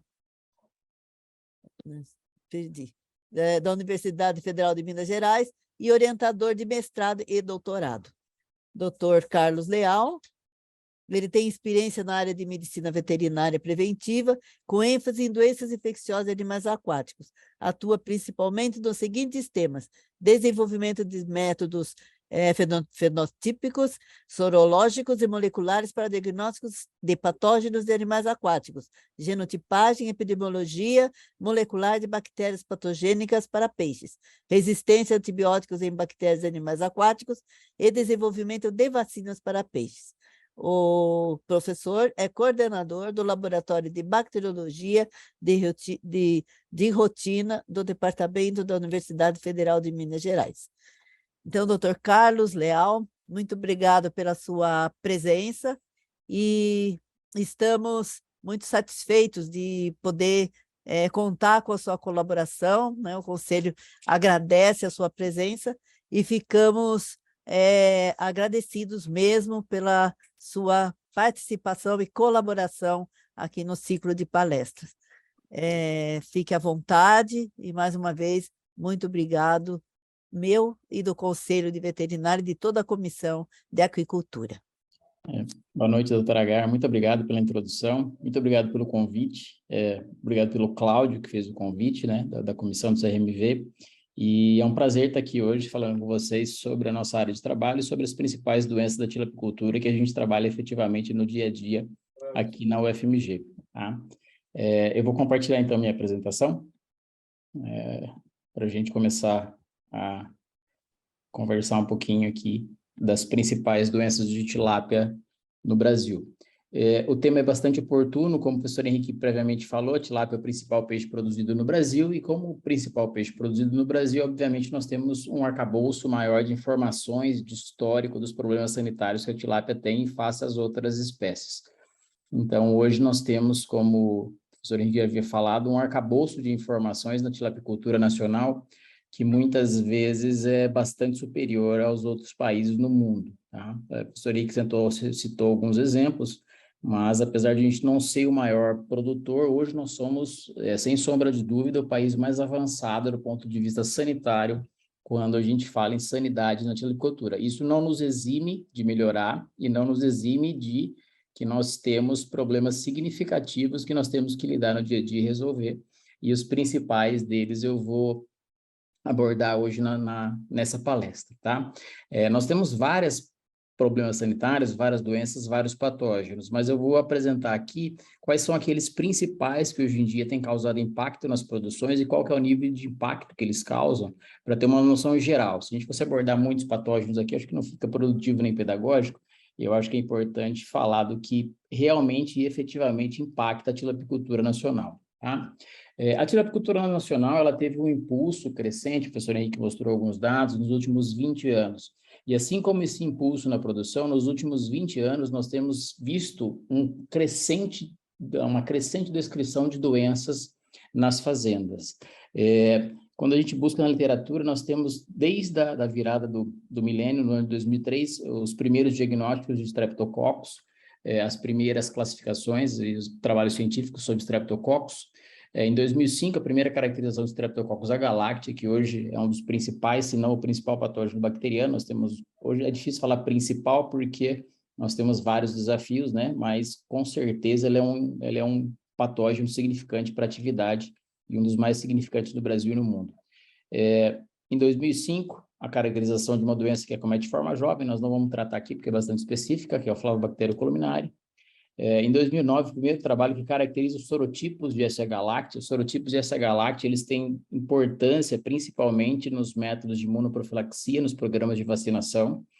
Os sorotipos, eles não apresentam imunidade cruzada entre si, então, quando eu tenho os diferentes sorotipos circulantes na minha fazenda, eu tenho que utilizar vacinas específicas para aquele sorotipo. Então, esse trabalho foi o primeiro trabalho que caracterizou os sorotipos no Brasil, em 2009. Em 2011, nós tivemos também a caracterização de um outro Streptococcus, primeiramente no Brasil. Esse ocorreu inicialmente no Brasil, o Streptococcus dysgalactiae, que também é um patógeno de outros animais, mas ele tem um impacto mais circunscrito e menos importante do que o Streptococcus agalactiae. Em 2012, nós tivemos a primeira descrição de Streptococcus inei, que é um outro Streptococcus também de impacto moderado. Em 2014, a primeira descrição de Francisella orientalis. Essa sim é uma bactéria que também tem causado bastante impacto, principalmente impacto na produção na região sul do Brasil, que é a principal região produtora hoje no nosso país, e principalmente por um impacto associado à doença crônica com lesão em carcaça, que é uma coisa que também na área de aquicultura é uma coisa muito nova. Diferente das outras produções animais, onde a caracterização de carcaça, a avaliação de lesão em carcaça é uma coisa bastante comum, na piscicultura e na tilapicultura a nível mundial não é uma coisa comum. Então, no Brasil, a gente começou a ter essa caracterização de carcaça e isso começou a ser verificado esse impacto que as doenças vinham causando na qualidade do filé, principalmente no filé padrão exportação, que as cooperativas do sul do Brasil tendem a produzir cada vez mais, prezar por essa qualidade. Em 2017, nós tivemos o relato de uma emergência de um novo sorotipo de Streptococcus agalactiae que mudou o painel dos programas de vacinação. Até 2017, nós fazíamos uma vacinação monovalente, passamos a ter que fazer vacinações bivalentes a partir de 2017. Em 2020, nós tivemos a primeira caracterização de uma doença viral na tilapicultura nacional. Em 2013, emergiu no mundo um vírus que até o professor Henrique falou que é de notificação obrigatória, que é o chamado vírus da tilápia do lago Tilve. Então, todo mundo do setor ficou com medo do Tilve entrar no Brasil, e no fim o que acabou entrando foi um outro vírus que hoje está extremamente disseminado, e eu vou descrevê-lo para vocês aqui hoje, que é um vírus que tem causado bastante impacto, e hoje grande parte da carência de peixe no mercado, que vai se refletir daqui a alguns meses, é devido às mortalidades causadas por esse vírus na fase jovem, que eu vou explicar para vocês depois também. E em 2022, nós tivemos a emergência de uma outra bactéria, que é um parente próximo dos streptococcus, que tem causado bastante impacto na produção de tilápia. Quando a gente olha esse universo de bactérias aqui, eu não vou tratar de todo esse universo, mas o recado principal que a gente tem nesse slide é que nos últimos 20 anos, a cada 2 anos, nós temos um patógeno novo na tilapicultura. Como é uma atividade crescente, uma atividade pujante no país, nós temos cada vez mais desafios produtivos e, inclusive, desafios sanitários. Então, eu sempre costumo falar durante os cursos, as palestras e as aulas que, na verdade, nós temos que trabalhar com o conceito de que novas doenças sempre vão surgir, porque, diferentemente das outras produções animais, a piscicultura, ela tem características de produção animal, porque envolve ser vivo, um animal, mas tem os meandros, os melindres e as variações da agricultura, porque o fator ambiente influencia muito. E como todo mundo sabe, o Brasil é um país de dimensões continentais, com variações climáticas e variações ambientais, variações de todo sentido, que faz com que cada local tenha a sua peculiaridade intrínseca, o que favorece também a emergência de novas doenças e o padrão de doenças variados. Então, o recado da importância da parte sanitária é que nós sempre temos que nos prevenir para esperar coisas que à frente virão, que com certeza virão, assim como a gente vê em outras produções animais, às vezes até mais acelerado devido a essa característica peculiar e intrínseca do fator ambiente no organismo dos animais aquáticos. Então, esse é o panorama das doenças de tilápia no Brasil. Dentre esse grande número de doenças, nós temos 3 patógenos hoje que a gente considera que são patógenos principais que impactam diretamente a produção nacional em diferentes pontos, mas com significância para a atividade no país. O primeiro grupo de patógenos, eu vou falar um grupo de patógenos, porque é mais do que uma espécie, são os causadores das streptococoses. As streptococoses, elas foram por muitos anos o principal desafio sanitário do Brasil. Hoje ela continua sendo um desafio sanitário muito grande, mas nós temos programas de vacinação que têm logrado êxito no controle da doença, mas mesmo assim nós temos significativo impacto ainda para o controle dessas doenças. E hoje, com a emergência de alguns streptococos diferentes no país, os programas de vacinação passaram a ter alguns problemas de falhas, então ela se tornou novamente um problema significativo no Brasil. Além das streptococoses, uma segunda doença que eu vou discutir hoje, que é uma doença impactante, é a infecção pela Francisella orientalis. Essa doença é uma doença mais de inverno, que acometia peixe pequeno, mas no Brasil, diferente dos outros competidores do mundo, nós cultivamos o peixe por mais tempo, com o objetivo de produzir um peixe maior para produção de filé. Diferente do peixe que é produzido na China, a maioria dele, do peixe que é produzido no Egito e na Indonésia, que são os 3 principais produtores mundiais.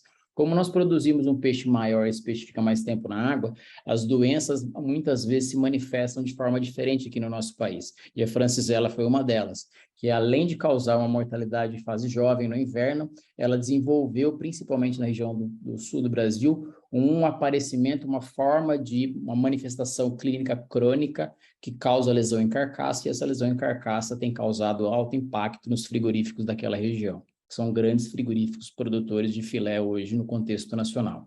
E, por último, falar da nossa primeira e não muito alegre doença viral introduzida na tilapicultura nacional, que é uma eridovirose causada por ISKNV, que tem hoje causado um impacto muito significativo na nossa produção, e ele vai responder por buracos e redução de oferta em algumas regiões devido ao grande número de surtos que têm sido verificados. Então, essas três doenças são as três principais doenças hoje que vão impactar a tilapicultura nacional. Temos outras várias que ocorrem, mas do ponto de vista epidemiológico, essas são as que causam maior impacto, têm maior significância a nível de controle a campo nas fazendas e nas empresas no território nacional.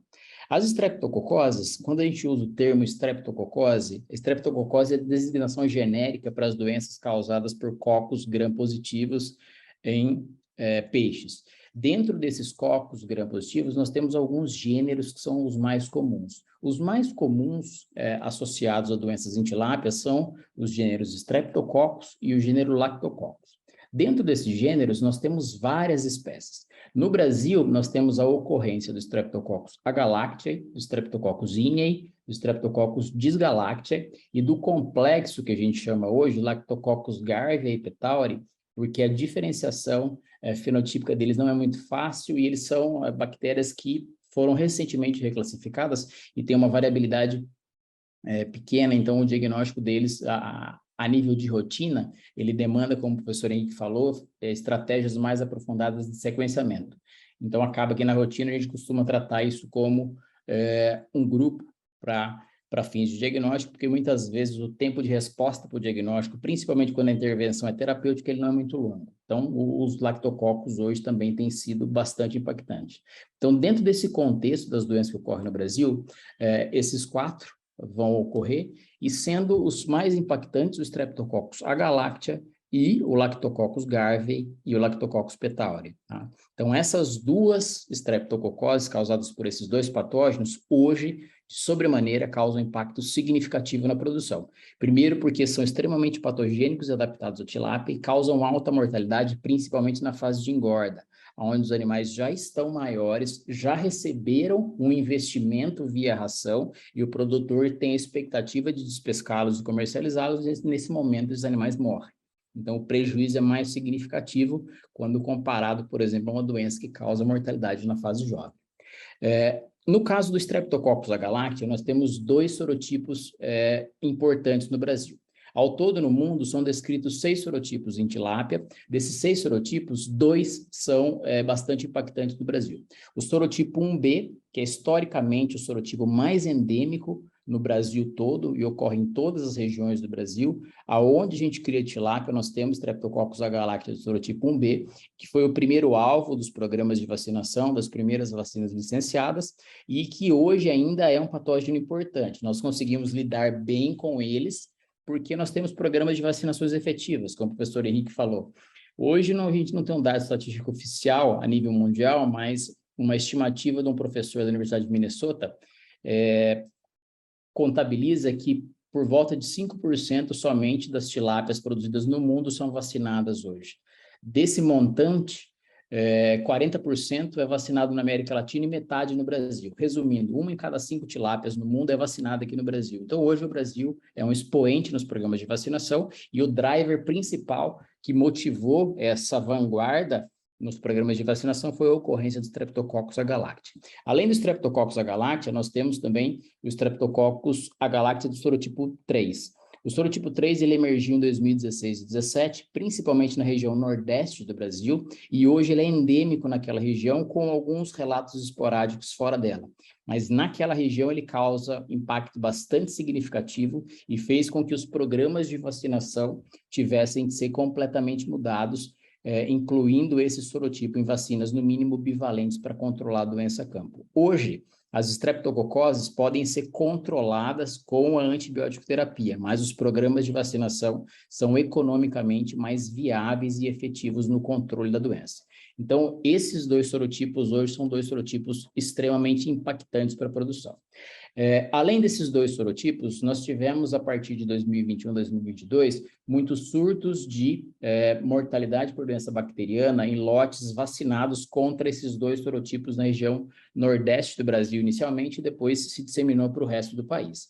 Esses surtos, essa emergência, ela foi ocasionada por bactérias do gênero Lactococcus. No ano de 2021 para 2022, nós tínhamos programas de vacinação contra sorotipo 1B e sorotipo 3 no Nordeste, e o Lactococcus emergiu, causando mortalidades em fazendas de 15% até 65% dos lotes, quando não havia algum tipo de intervenção. Então, hoje, os 3 principais causadores das estreptococoses em tilápia no Brasil são o Streptococcus agalactiae do sorotipo 1B, do sorotipo 3, e o grupinho ali, Lactococcus garvei e Lactococcus petauri, que tem se mostrado extremamente patogênico, algumas linhagens para tilápia, principalmente na região nordeste do Brasil e em algumas regiões pontuais. No Triângulo Mineiro também, esse ano, ele tem causado bastante impacto nesse começo de ano, tá? Nós já tínhamos no passado, no Brasil, a ocorrência do Lactococcus garvei, tanto em tilápia como em peixes nativos, principalmente os bagres, mas só que a partir de 2020 começou-se a observar variações fenotípicas nos lactococcus e que culminou com a classificação de uma nova espécie. O Lactococcus garvei também, ele apresenta uma outra espécie, que é o Lactococcus petauri. E esse Lactococcus petauri tem se mostrado extremamente patogênico para tilápia, extremamente adaptado e tem sido associado a surtos com mortalidades bastante significativas, como eu já falei, principalmente no Nordeste.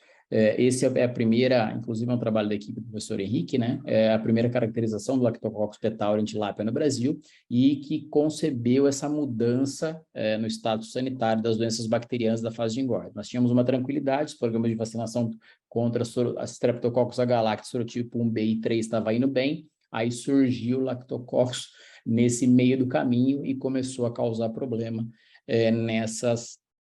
nesse equilíbrio que havia com os programas de vacinação. Hoje as empresas de autógenas estão colocando no mercado, disponibilizando as vacinas trivalentes, mas ainda necessita de um certo ajuste, que a gente observou alguns surtos ainda, então é uma doença que tem se mostrado bastante desafiadora no cenário nacional, a ocorrência da lactococose também junto com a estreptococose.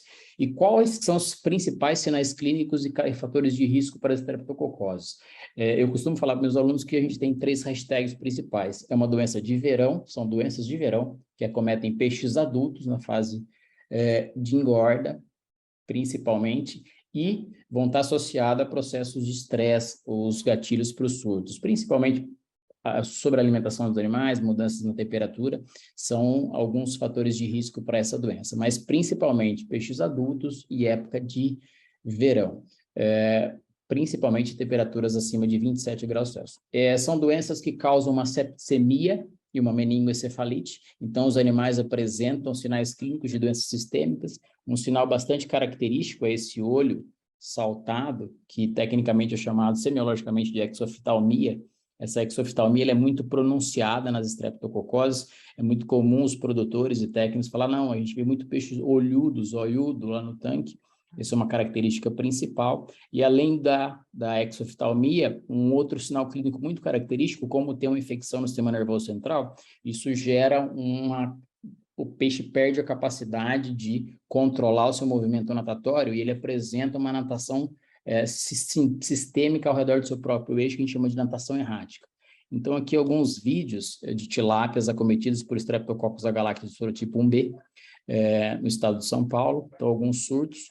Esse movimento do peixe é um movimento de natação errática. Ele tem uma lesão no sistema nervoso central. O sistema nervoso central perde a capacidade de regular o seu movimento natatório e esse peixe nada repetidamente, incessantemente, ao redor do seu próprio eixo até vir a óbito, geralmente. Então, esse é um dos principais sinais clínicos observados no caso da estreptococose, essa natação errática. O peixe ele é uma presa no ambiente natural. Então, a gente só vê o peixe mostrando a barriga, costumo brincar, tomando sol na barriga em 2 situações. Ou ele está doente, ou ele já está para a hora da morte.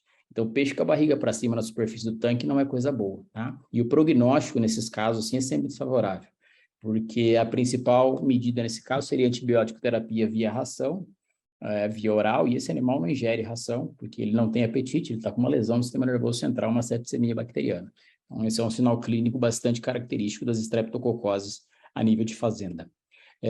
Isso aqui também já em tanques escavados. Em tanques escavados, a janela de ocorrência ela é menor, porque nos tanques redes, geralmente tem uma pressão sanitária maior densidade de estocagem. Nos tanques escavados, geralmente, a doença ocorre também, a manifestação, mas numa janela menor, principalmente em dezembro e janeiro, onde a temperatura é maior e daí a temperatura na água aumenta nessas produções em tanques escavados.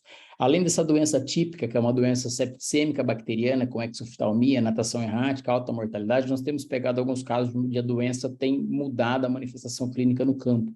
Então, a gente observa também casos de streptococose, onde nós temos uma necrose isquêmica do tecido branquial. A brânquia é o sistema respiratório do peixe, onde ele faz a difusão passiva de oxigênio da água para o sangue, né? Então, ele começa a apresentar esses sinais de necrose e também quadros de pancardite. Essa bactéria ela causa uma infecção no coração desse animal e essa infecção no coração está associada a essa lesão branquial. E aqui, só para exemplificar, um coração normal, um coração com um quadro de pancardite, onde todos os tecidos cardíacos estão num processo inflamatório agudo. Então, isso é bastante comum a gente observar hoje nas fazendas também, quando nós temos a ocorrência de streptococcus. Um dano colateral da ocorrência da streptococose, além da mortalidade elevada, além do impacto significativo, são as lesões na carcaça. Então, essa bactéria ela tem a capacidade de formar abscessos subcutâneos e intramusculares, e esses abscessos são repletos de pus, e muitas vezes, na inspeção no frigorífico, não é possível observar esses abscessos. Então, esse animal, geralmente, ele é abatido, descamado, e quando ele chega na linha de filetagem para tirar o filé, ele é descartado. Então, isso causa um impacto também para a indústria, é um impacto que pode ser bastante significativo. Dados da indústria nacional mostram que o índice de descarte hoje de tilápia no Brasil por dano e por lesão é menos do que 0,1%. Em lotes acometidos por streptococose, esse nível pode chegar a 2%. Ah, professor, mas 2%? 2% numa indústria que abate 150 mil peixes por dia, 180 mil peixes por dia, como as cooperativas hoje fazem no sul do Brasil, é um impacto bastante significativo, ainda mais para a indústria de processamento, onde a margem ela é bastante apertada. Aqui no vídeo à direita, só mostrando um abscesso subcutâneo, quando a gente faz a incisão, a gente vê o extravasamento de pus, né? Ele é um abscesso, uma coleção de pus, como a gente observa em outros animais. Então, o Streptococcus agalacti, ele causa também esses abscessos intramusculares. Um outro impacto que nós temos na indústria hoje, uma coisa que a gente não tinha no passado e hoje nós temos, é um problema de segurança alimentar. Esse sorotipo 3 que emergiu no Brasil, ele tem sido caracterizado a doenças zoonóticas em seres humanos na Ásia. Em Singapura, em 2015 e 2016, foram caracterizados diversos surtos de streptococose em pessoas que ingeriam alguns pratos feitos com tilápia e carpa, que eram pratos geralmente locais, que não passavam por altos processos de cocção. Então, esses surtos começaram a ser caracterizados e, contemporaneamente, nós caracterizamos a ocorrência de Streptococcus agalacti sorotipo 3 no Brasil também. Então, a gente pensou e a gente fez um estudo para ver, será que esse sorotipo que ocorre aqui é parecido ou não com aquele sorotipo que estava ocorrendo lá na Ásia, nos casos zoonóticos? E quando a gente fez a avaliação genômica deles, eles são muito parecidos genomicamente. Então, hoje nós temos também no Brasil a circulação de alguns Streptococcus agalacti do sorotipo 3, potencialmente zoonóticos para seres humanos. E isso é um problema bastante significativo quando a gente fala em peixe, porque diferente das outras proteínas, nós temos pratos onde a ingestão do peixe ele é feita mediante a ausência de cocção. A cocção é um inibidor natural da transmissão das doenças transmitidas por alimentos, mas o peixe, por exemplo, nos pratos como da culinária japonesa ou no ceviche, ele não passa por cocção. Então, um animal que tem essa bactéria com potencial zoonótico e não passa por cocção, eu potencializo o risco dela causar uma doença zoonótica nas pessoas. Então, um problema que a gente não tinha no passado, nós passamos a ter também. Então, as streptococoses, elas causam um problema na fazenda, no frigorífico e no pós-frigorífico, que seria esse possível risco de uma doença transmitida por alimentos, tá? Essa doença é tão importante, ela levantou tanto alarde, essas zoonoses causadas por streptococcus, e principalmente na Ásia, onde o consumo do pescado ele é base para a proteína naquela região, que a FAO criou um grupo de trabalho, eu até participei desse grupo de trabalho, onde esse grupo de trabalho montou um documento para orientar os países no que fazer nas regiões endêmicas para sorotipo 3, em vista a esse risco que existe de transmissão zoonótica e dos surtos nas pessoas. E uma coisa que é bastante interessante no caso do sorotipo 3 é que ele tem um potencial zoonótico e as doenças foram caracterizadas em pessoas sem condições clínicas predisponentes. eram pessoas saudáveis, pessoas jovens, pessoas sem nenhuma comorbidade que justificasse, mostrando que essa bactéria ela é realmente adaptada a causar doença em mamíferos também. Então, é um risco adicional hoje que nós temos para a indústria de tilápia, tá? Já com relação ao lactococcus, ele tem um sinal clínico muito parecido com o streptococcus, até difícil de diferenciar os dois a campo. Então, como o professor Henrique falou, hoje está cada vez mais difícil o diagnóstico clínico em peixe. Nunca foi fácil, porque os peixes não têm sinais clínicos patognomônicos, agora está mais difícil, porque nós temos várias bactérias que são associadas a sinais clínicos muito parecidos. Então, no caso do lactococcus, que é essa doença que também está emergindo agora, que emergiu no ano passado e está causando bastante impacto hoje no Brasil, ela apresenta os mesmos sinais clínicos, como mortalidade, peixe adulto, exoftalmia. Uma coisa que ela apresenta diferente, às vezes o peixe não apresenta uma natação errática muito clássica, o peixe fica mais letárgico, nadando na superfície da água, e também apresenta lesões no tecido branquial. Então, hoje, do ponto de vista clínico, não é muito fácil separar os lactococcus dos streptococcus. Então, esse grupo de doenças é um grupo de doenças extremamente impactante hoje, principalmente no verão e principalmente para peixes na fase de engorda, o que exacerba bastante a ocorrência da doença. Esse dado só mostra o quão disseminado estão esse grupo Lactococcus petal e Lactococcus garvei no Brasil. Esse é o mesmo trabalho da equipe do professor Henrique, que mostra a caracterização da distribuição desses patógenos no território nacional. Então, eles já estão bastante distribuídos, então é uma coisa que tem sensibilizado os produtores e criando risco adicional. Nós já tínhamos o strepto, agora nós temos o lactococcus também, e nós temos que pensar como resolver ele. Nós temos as vacinas autógenas que estão trabalhando para isso. Acredito que ainda falta um pouquinho da calibração ainda nas vacinas, em face aos surtos que a gente observou em dezembro, janeiro, mas é uma coisa que eu acho que é factível de se mitigar no curto prazo com essa imunoprofilaxia. Então, esse é o primeiro grupo de doenças importantes no cenário nacional. O segundo grupo de doenças já é o inverso no contexto epidemiológico que ela ocorre. A infecção por Francisella orientalis é uma doença que acomete principalmente o peixe pequeno e no inverno. Nós observamos que no inverno, os animais, principalmente mais jovens, são susceptíveis a essa bactéria. Essa bactéria, diferentemente do Streptococcus, que causa uma doença septicêmica clássica, ela é uma bactéria que vai causar uma inflamação sistêmica granulomatosa.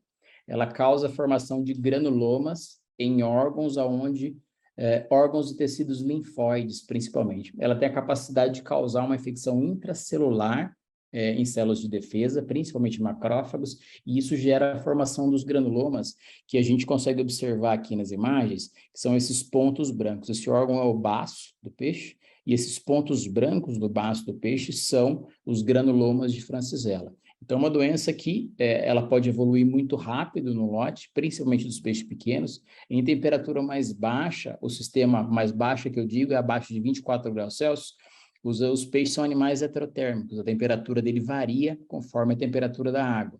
Então, em temperaturas mais baixas, o sistema imune dele já está mais combalido, já não está tão apto a responder aos patógenos. Então, essa doença, ela usa essa janela de oportunidade para causar essas infecções.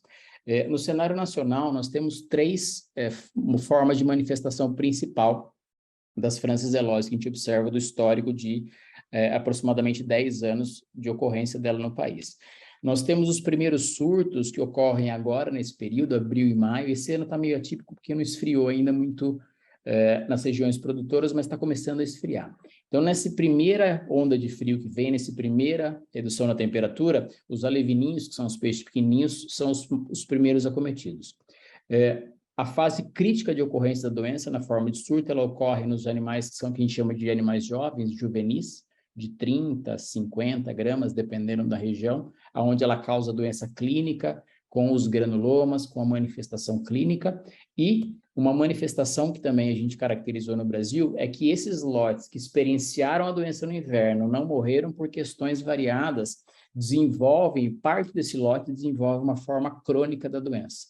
E essa forma crônica da doença, ela vai se manifestar principalmente com lesão em carcaça. Parece uma coisa bem singela, mas tem causado bastante impacto nas indústrias frigoríficas. As infecções crônicas por Francisella, elas causam esse ponto preto na superfície do filé, Esses pontos pretos na superfície são granulomas crônicos no tecido subcutâneo intramuscular. O peixe tem uma célula de defesa, que ela é chamada de melanomacrófago. Esse melanomacrófago é uma célula que geralmente se manifesta em situações de doença mais crônica. Quando o peixe tem uma doença mais crônica, ele recruta esses melanomacrófagos. Nesse caso da francisella, como ela tem essa cronicidade nos animais maiores, esses animais começam a desenvolver esses pontos pretos. Os frigoríficos, principalmente das cooperativas, eles têm um rigor sanitário muito grande, principalmente pela experiência que eles têm na produção de frango. Então, eles usam o mesmo rigor para a produção de filé de peixe. Então, qualquer lesão oriunda de agente etiológico, sendo ele zoonótico ou não, é passível de descarte nos frigoríficos. Então, isso vem causando muito impacto nas produções no sul do Brasil, principalmente no período pós-inverno, nos meses de outubro, novembro, que cursa com um índice de descarte muito grande. Esse aqui é um exemplo de uma indústria no sul do Brasil, dados da indústria, onde eles contabilizaram a porcentagem de descarte e condenação de carcaça por francisella. Em alguns lotes, eles tiveram descarte de quase 10% dos lotes.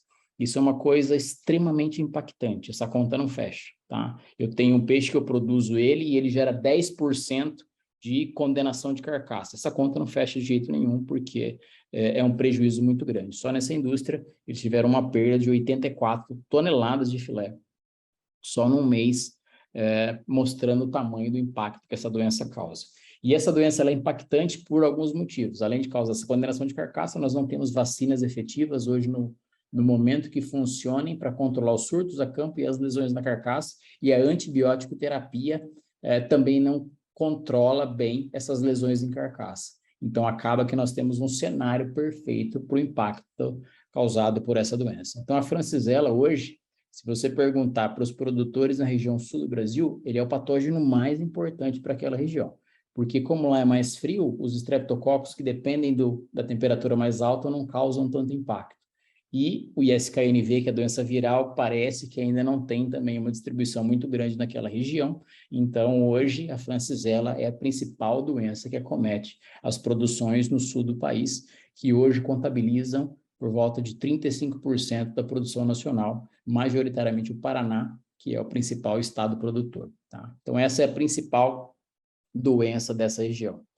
Partindo para a nossa última doença, acho que eu estou estourando meu tempo, me desculpem, nós temos o ISKNV. O ISKNV, ele é um vírus da família Iridoviridae, que ele foi caracterizado como patógeno de tilápia no ano de 2015. Ele foi caracterizado como patógeno de peixe em 97, e em 2015 existiu o primeiro relato em tilápia.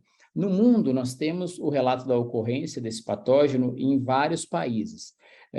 Oficialmente, nós temos nesses 4 países, mas além do oficialmente, nós temos o extraoficialmente, que seriam nesses outros países. O ISKNV, ele é um vírus que ele é de notificação obrigatória para a Organização Mundial de Saúde Animal quando ele ocorre em peixes marinhos. Em tilápia, não é obrigatória a notificação dessa doença. Mas alguns países fazem a notificação como doença emergente, como é o caso do Brasil. Então, o Brasil hoje notifica a ocorrência de ISKNV como uma doença emergente dentro desse contexto de notificação de doenças emergentes. Apesar de não ser obrigado a notificar o ISKNV, o Brasil notifica. Pelo fato de não ser obrigado, nós temos outros países, por exemplo, que têm a ocorrência da doença sabidamente e não notificam essa ocorrência. A Indonésia, que é o segundo maior produtor, tem a ocorrência de ISKNV e não existe um dado científico de literatura, não tem nada publicado sobre isso, mas ele é um vírus que causa bastante impacto nesse país. E como que é a história do ISKNV no Brasil? Ela não é nova. Tá? Nós que comemos mosca de não conseguir controlar isso no começo. Então, nós já tínhamos relato dele ocorrendo no Brasil em 2016 em peixes ornamentais, em 2017 em alguns peixes nativos. Em 2020, ele foi caracterizado pela primeira vez em tilápia, e o Ministério da Agricultura fez um trabalho retrospectivo olhando os bancos de dados, os bancos de amostras que eles tinham coletados ao longo do tempo, e o próprio Ministério da Agricultura descobriu que o ISKNV já circulava no país há pelo menos 3 anos antes do primeiro diagnóstico oficial. Então, nós comemos mosca nesse ponto, deixamos a doença entrar, se disseminar, e hoje o que a gente vê é um cenário epidemiológico desse. Esse é um trabalho que a gente fez em 2021, um artigo técnico, aonde, com base nos diagnósticos oficiais e não oficiais, nós tínhamos uma dimensão da distribuição do ISK-NV no Brasil. Lembrando para vocês que o primeiro diagnóstico oficial foi feito em 2020, esse dado é de 2021. Não existe uma capacidade técnica de disseminação de um patógeno aquático de se distribuir por todos esses estados que estão em vermelho aí em menos de um ano. Então, provavelmente, esse patógeno já circulava no país e a gente não fez o diagnóstico. Por isso que nós temos que aprimorar os sistemas de vigilância para não deixar chegar nesse ponto, da gente ter hoje um patógeno disseminado, não tem tratamento. Nós temos uma vacina comercial que foi aprovada hoje para uso, mas a vacina comercial só pode ser aplicada no animal com 20 gramas para frente, a doença ocorre também nos animais de 20 gramas para trás. Então, nós temos um problemaço hoje no país com essa doença e que sirva de lição para nós que essa vigilância ativa ela tem que ser feita de melhor forma hoje. Hoje, o Brasil ele é endêmico para o ISK-NV, na maioria das regiões produtoras. Tá? A gente não pode falar que a gente tem uma região hoje completamente livre da ocorrência desse vírus, então mostra como que uma doença, quando introduzida, ela pode ser impactante para a atividade. Tá? E essa doença ela causa sinais clínicos inicialmente genéricos, os peixes ficam letárgicos, muito bobos, os peixes pequenininhos do lado esquerdo são alevinos, do lado direito são juvenis, os peixes ficam bobos na água, os sinais clínicos muito inespecíficos, a campo os técnicos confundem com doença bacteriana, com problemas de manejo, problemas de qualidade de água, então é uma doença que causa certa dificuldade ainda, e ela necessita de diagnóstico laboratorial. Além disso, existem outros sinais clínicos que às vezes geram uma certa confusão com doenças bacterianas. Os peixes apresentam um aumento do volume da região abdominal, um quadro de ascite. Apresentam também exoftalmia, que é uma característica bastante peculiar de doença bacteriana, mas nesse caso é causado pelo ISK-NV, e apresenta uma palidez dos órgãos. Os peixes ficam com as brânquias aqui muito pálidas, né? E os órgãos internos também muito pálidos. Isso é uma característica do ISK-NV. Então, ele acomete tanto os alevinos pequenininhos como os juvenis. E hoje, vivenciando a doença no campo, nós estamos aprendendo que ela acomete os peixes mais para frente. Então, nós temos 3 etapas de surto hoje do ISK-NV. Nos peixes pequenininhos, nos peixes pré-vacinação e nos peixes pós-vacinação. Após a vacinação, 2 semanas, a vacinação, o processo de vacinação, só para vocês entenderem, nós temos que tirar o peixe da água, anestesiar, pegar 1 a 1 e injetar com uma pistola de vacinação. Então, isso acaba sendo estressante para o animal. Isso tem funcionado como gatilho nas regiões, nas fazendas endêmicas, e causado também o surto pós-vacinação, muitas vezes quando o peixe está com 50, 60, 70 gramas já. Então, é uma doença que ela tem hoje ampliado o seu impacto no cenário nacional.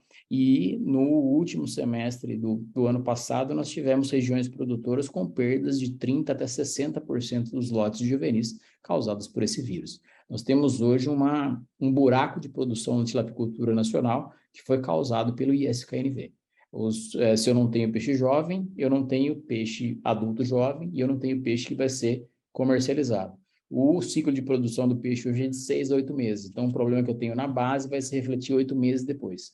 Por esse motivo, o ISK-NV ele vai ser responsável por um buraco de produção agora no segundo semestre. Aqui alguns vídeos dos animais doentes, mostrando a exoftalmia e a ascite, que ela é muito pronunciada no caso dessa doença viral, que são sinais clínicos bastante atípicos para essa idade dos animais. E uma outra característica dessa doença, que também é uma característica meio atípica que nós temos observado no Brasil, ela causa uma hipoplasia do baço do animal, ela diminui o baço do animal, e isso a campo é bastante interessante, porque serve como um diagnóstico diferencial de doenças bacterianas. Geralmente as doenças bacterianas causam um aumento do tamanho do baço nesses animais pequenininhos. O ISK-NV causa uma hipoplasia do baço, então esse baço fica muito pequenininho, então serve para a gente como uma suspeita diagnóstica, e para os técnicos de campo isso tem funcionado bem hoje, para pelo menos solicitar um diagnóstico adequado nesses casos.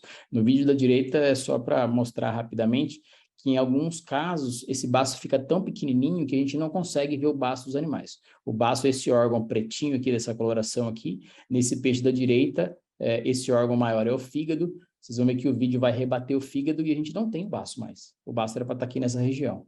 Então, essa hipoplasia do baço ela é bastante marcante. Esse esverdeado aqui é a vesícula biliar, mas o baço era para estar aqui, roxinho. Então, esse vírus ele causa um impacto significativo no organismo do animal. E essa manifestação clínica aqui dessa hipoplasia do baço no tilápia é diferente do que a gente observa para outros animais, para outros peixes, como os marinhos, que no caso dos peixes marinhos, eles causam um aumento do tamanho do baço. Então, para fechar, que eu já passei muito do meu tempo, me desculpem, o ISKNV, ele veio para fechar com chave de ouro os nossos problemas sanitários. Nós tínhamos um problema de verão, que eram as estreptococoses, nós tínhamos o problema de inverno, que era a francisella. Agora veio o ISKNV nas épocas intersazonais para causar problemas e surtos nas propriedades. Então, os produtores hoje enfrentam as doenças de verão com os estreptococoses, peixe adulto, as doenças de inverno com a francisella e o ISKNV no meio do caminho. Então, ele ocorre em faixas de temperatura de 24 até 28 graus Celsius e tem causado surtos com alta mortalidade. Tá? Então, assim, me desculpem pelo avançar do meu tempo, mas esses são os 3 principais desafios hoje para a tilapicultura brasileira.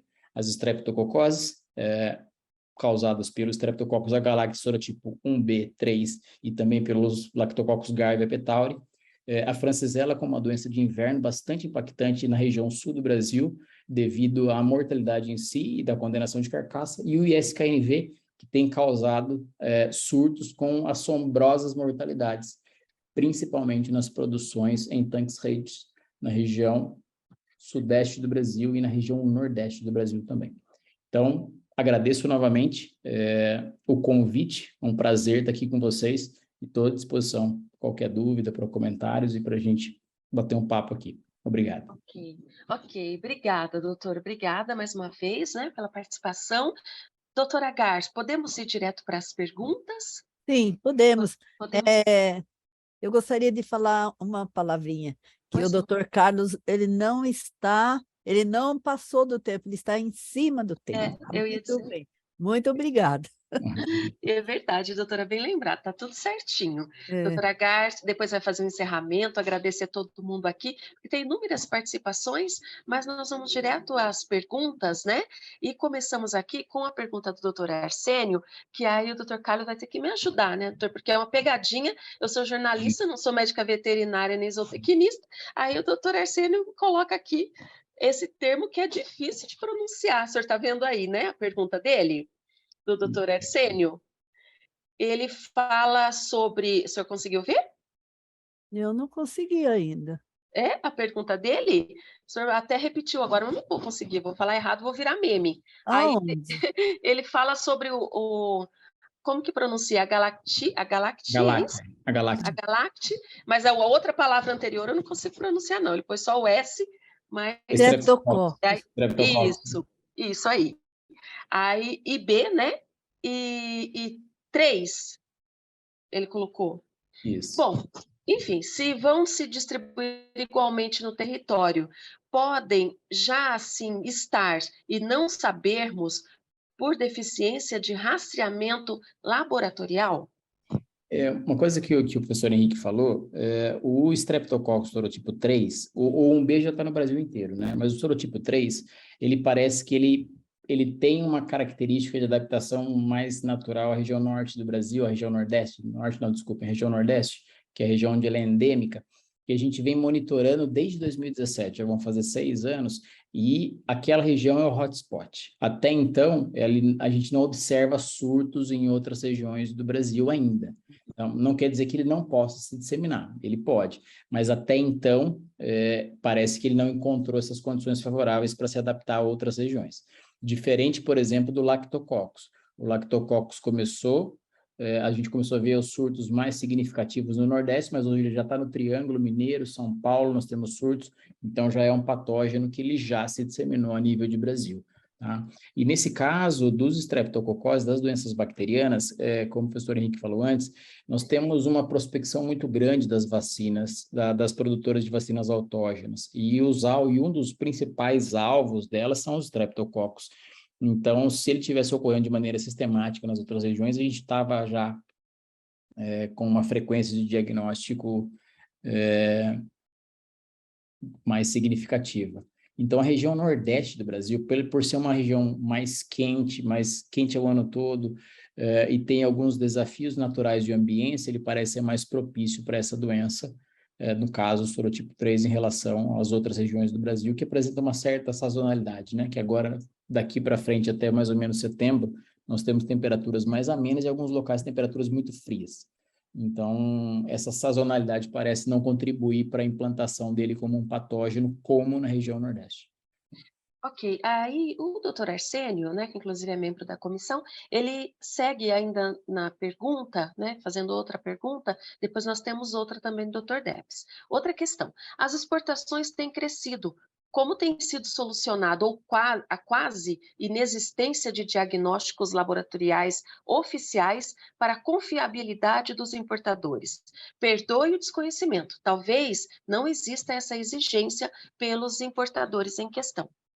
Geralmente, assim, do que a gente conversa com a indústria, o importador ele não se preocupa muito diretamente em fazer a busca do perfil sanitário. Hoje nós temos as certificadoras, e essas certificadoras são empresas que vão lá na fazenda, são certificadoras internacionais e fala que a fazenda tem alguns critérios de qualidade ou alguns critérios de produção, que é isso que os importadores cobram. Nós temos duas grandes certificadoras hoje, uma é a BAP e a outra a ASC.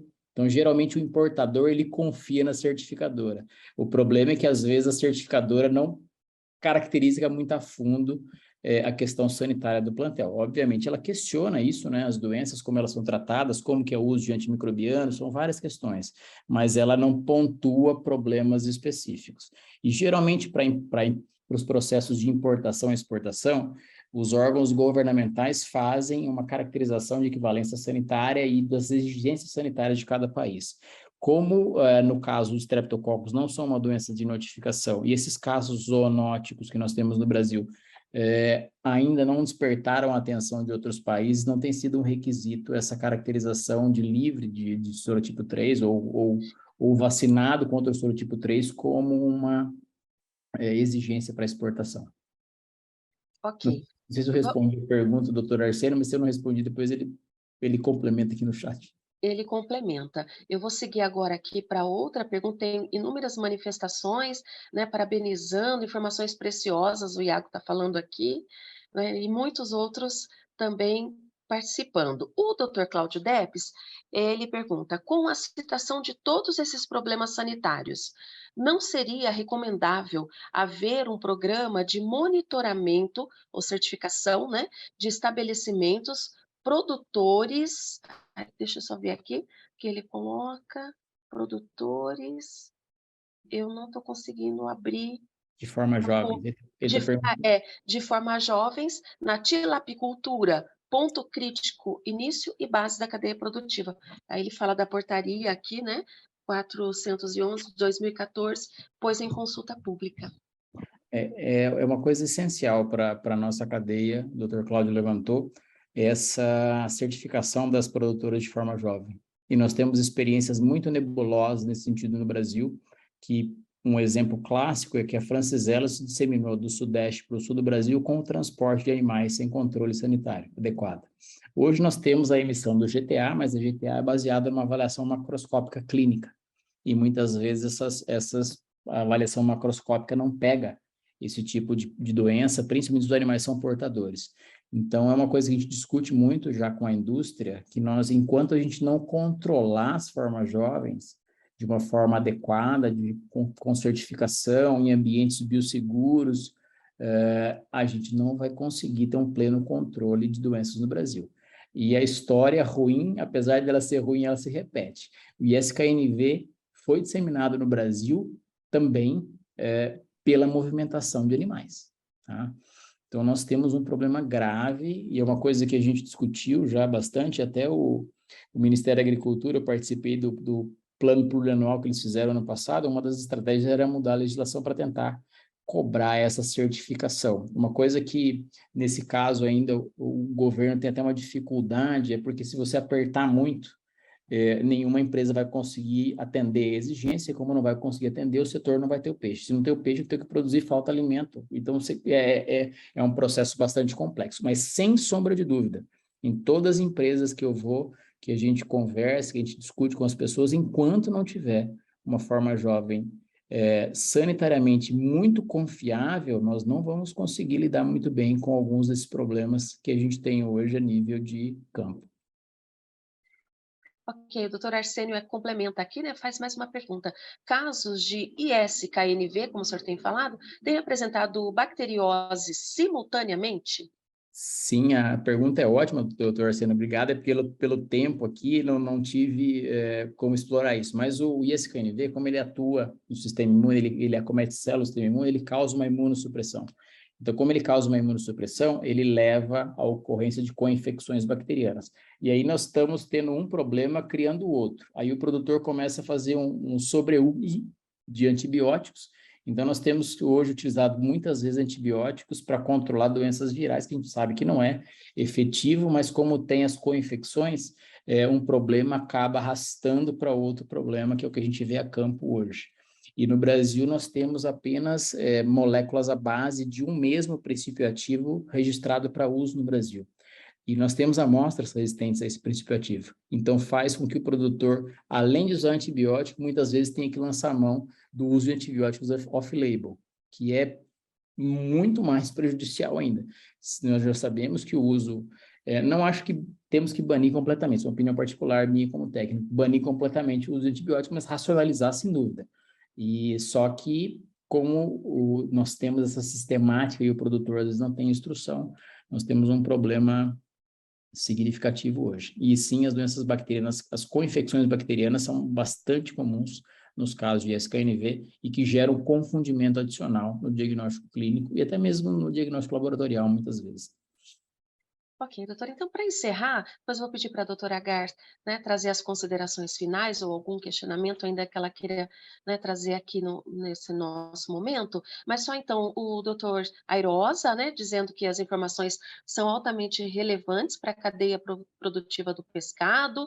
O doutor Carlos Massatoshi também está nos acompanhando desde o início, né, fazendo aqui também o seu agradecimento. A doutora Silvia Robles, Iago Oliveira, Yasmin, Sabrina, todos agradecendo, Nádia Ribeiro, Adriele de Souza, Hugo Luiz Carlos Fernandes, o Dr. Cláudio Depes também reitera aqui, né, dados e informações importantíssimas, Dr. Carlos, parabéns pela a participação e a palestra, e o Dr. Carlos Massatoshi, ele diz aqui, olha, muito esclarecedor e dados muito importantes para todos segmento da tilapicultura. E a Stephanie também, ótima palestra, Kelly, Luiz Elvio, né? Também está agradecendo, parabenizando a todos, e assim como muitas outras pessoas aqui participando, né? Então, doutor Arsênio disse que todas as perguntas foram esclarecidas. Parabéns, excelente exposição, informações importantíssimas. Então, muito obrigada, doutor. Mas quem agradece também em nome da comissão e do conselho agora é a presidente da comissão, doutora Agar. Pois sim. Em primeiro lugar, agradecer ao doutor Carlos Leal, parabenizá-lo, porque foi excelente a palestra. Eu acredito que todos puderam aproveitar, desde o início até a última palavra que ele falou. Foi excelente, contribuiu de forma assim, espetacular em todos os sentidos. Nós, da comissão e o conselho, agradece a colaboração do Dr. Carlos, e precisamos lembrá-lo que vamos contar com a presença, solicitar a presença dele em outros eventos, porque é muito importante essas informações que ele trouxe, e o doutor Henrique Figueiredo também. Então, é o meu agradecimento e o agradecimento do conselho. Ficamos por aqui, agradeço a todos os que participaram de uma forma geral, os colegas da comissão que puderam fazer perguntas, também ajudando a esclarecer mais ainda o assunto, e aqui fica, então, o meu agradecimento. Muito obrigada. Doutor Henrique, que está lá com a gente até agora também, né? Obrigada, viu? Obrigada a todos.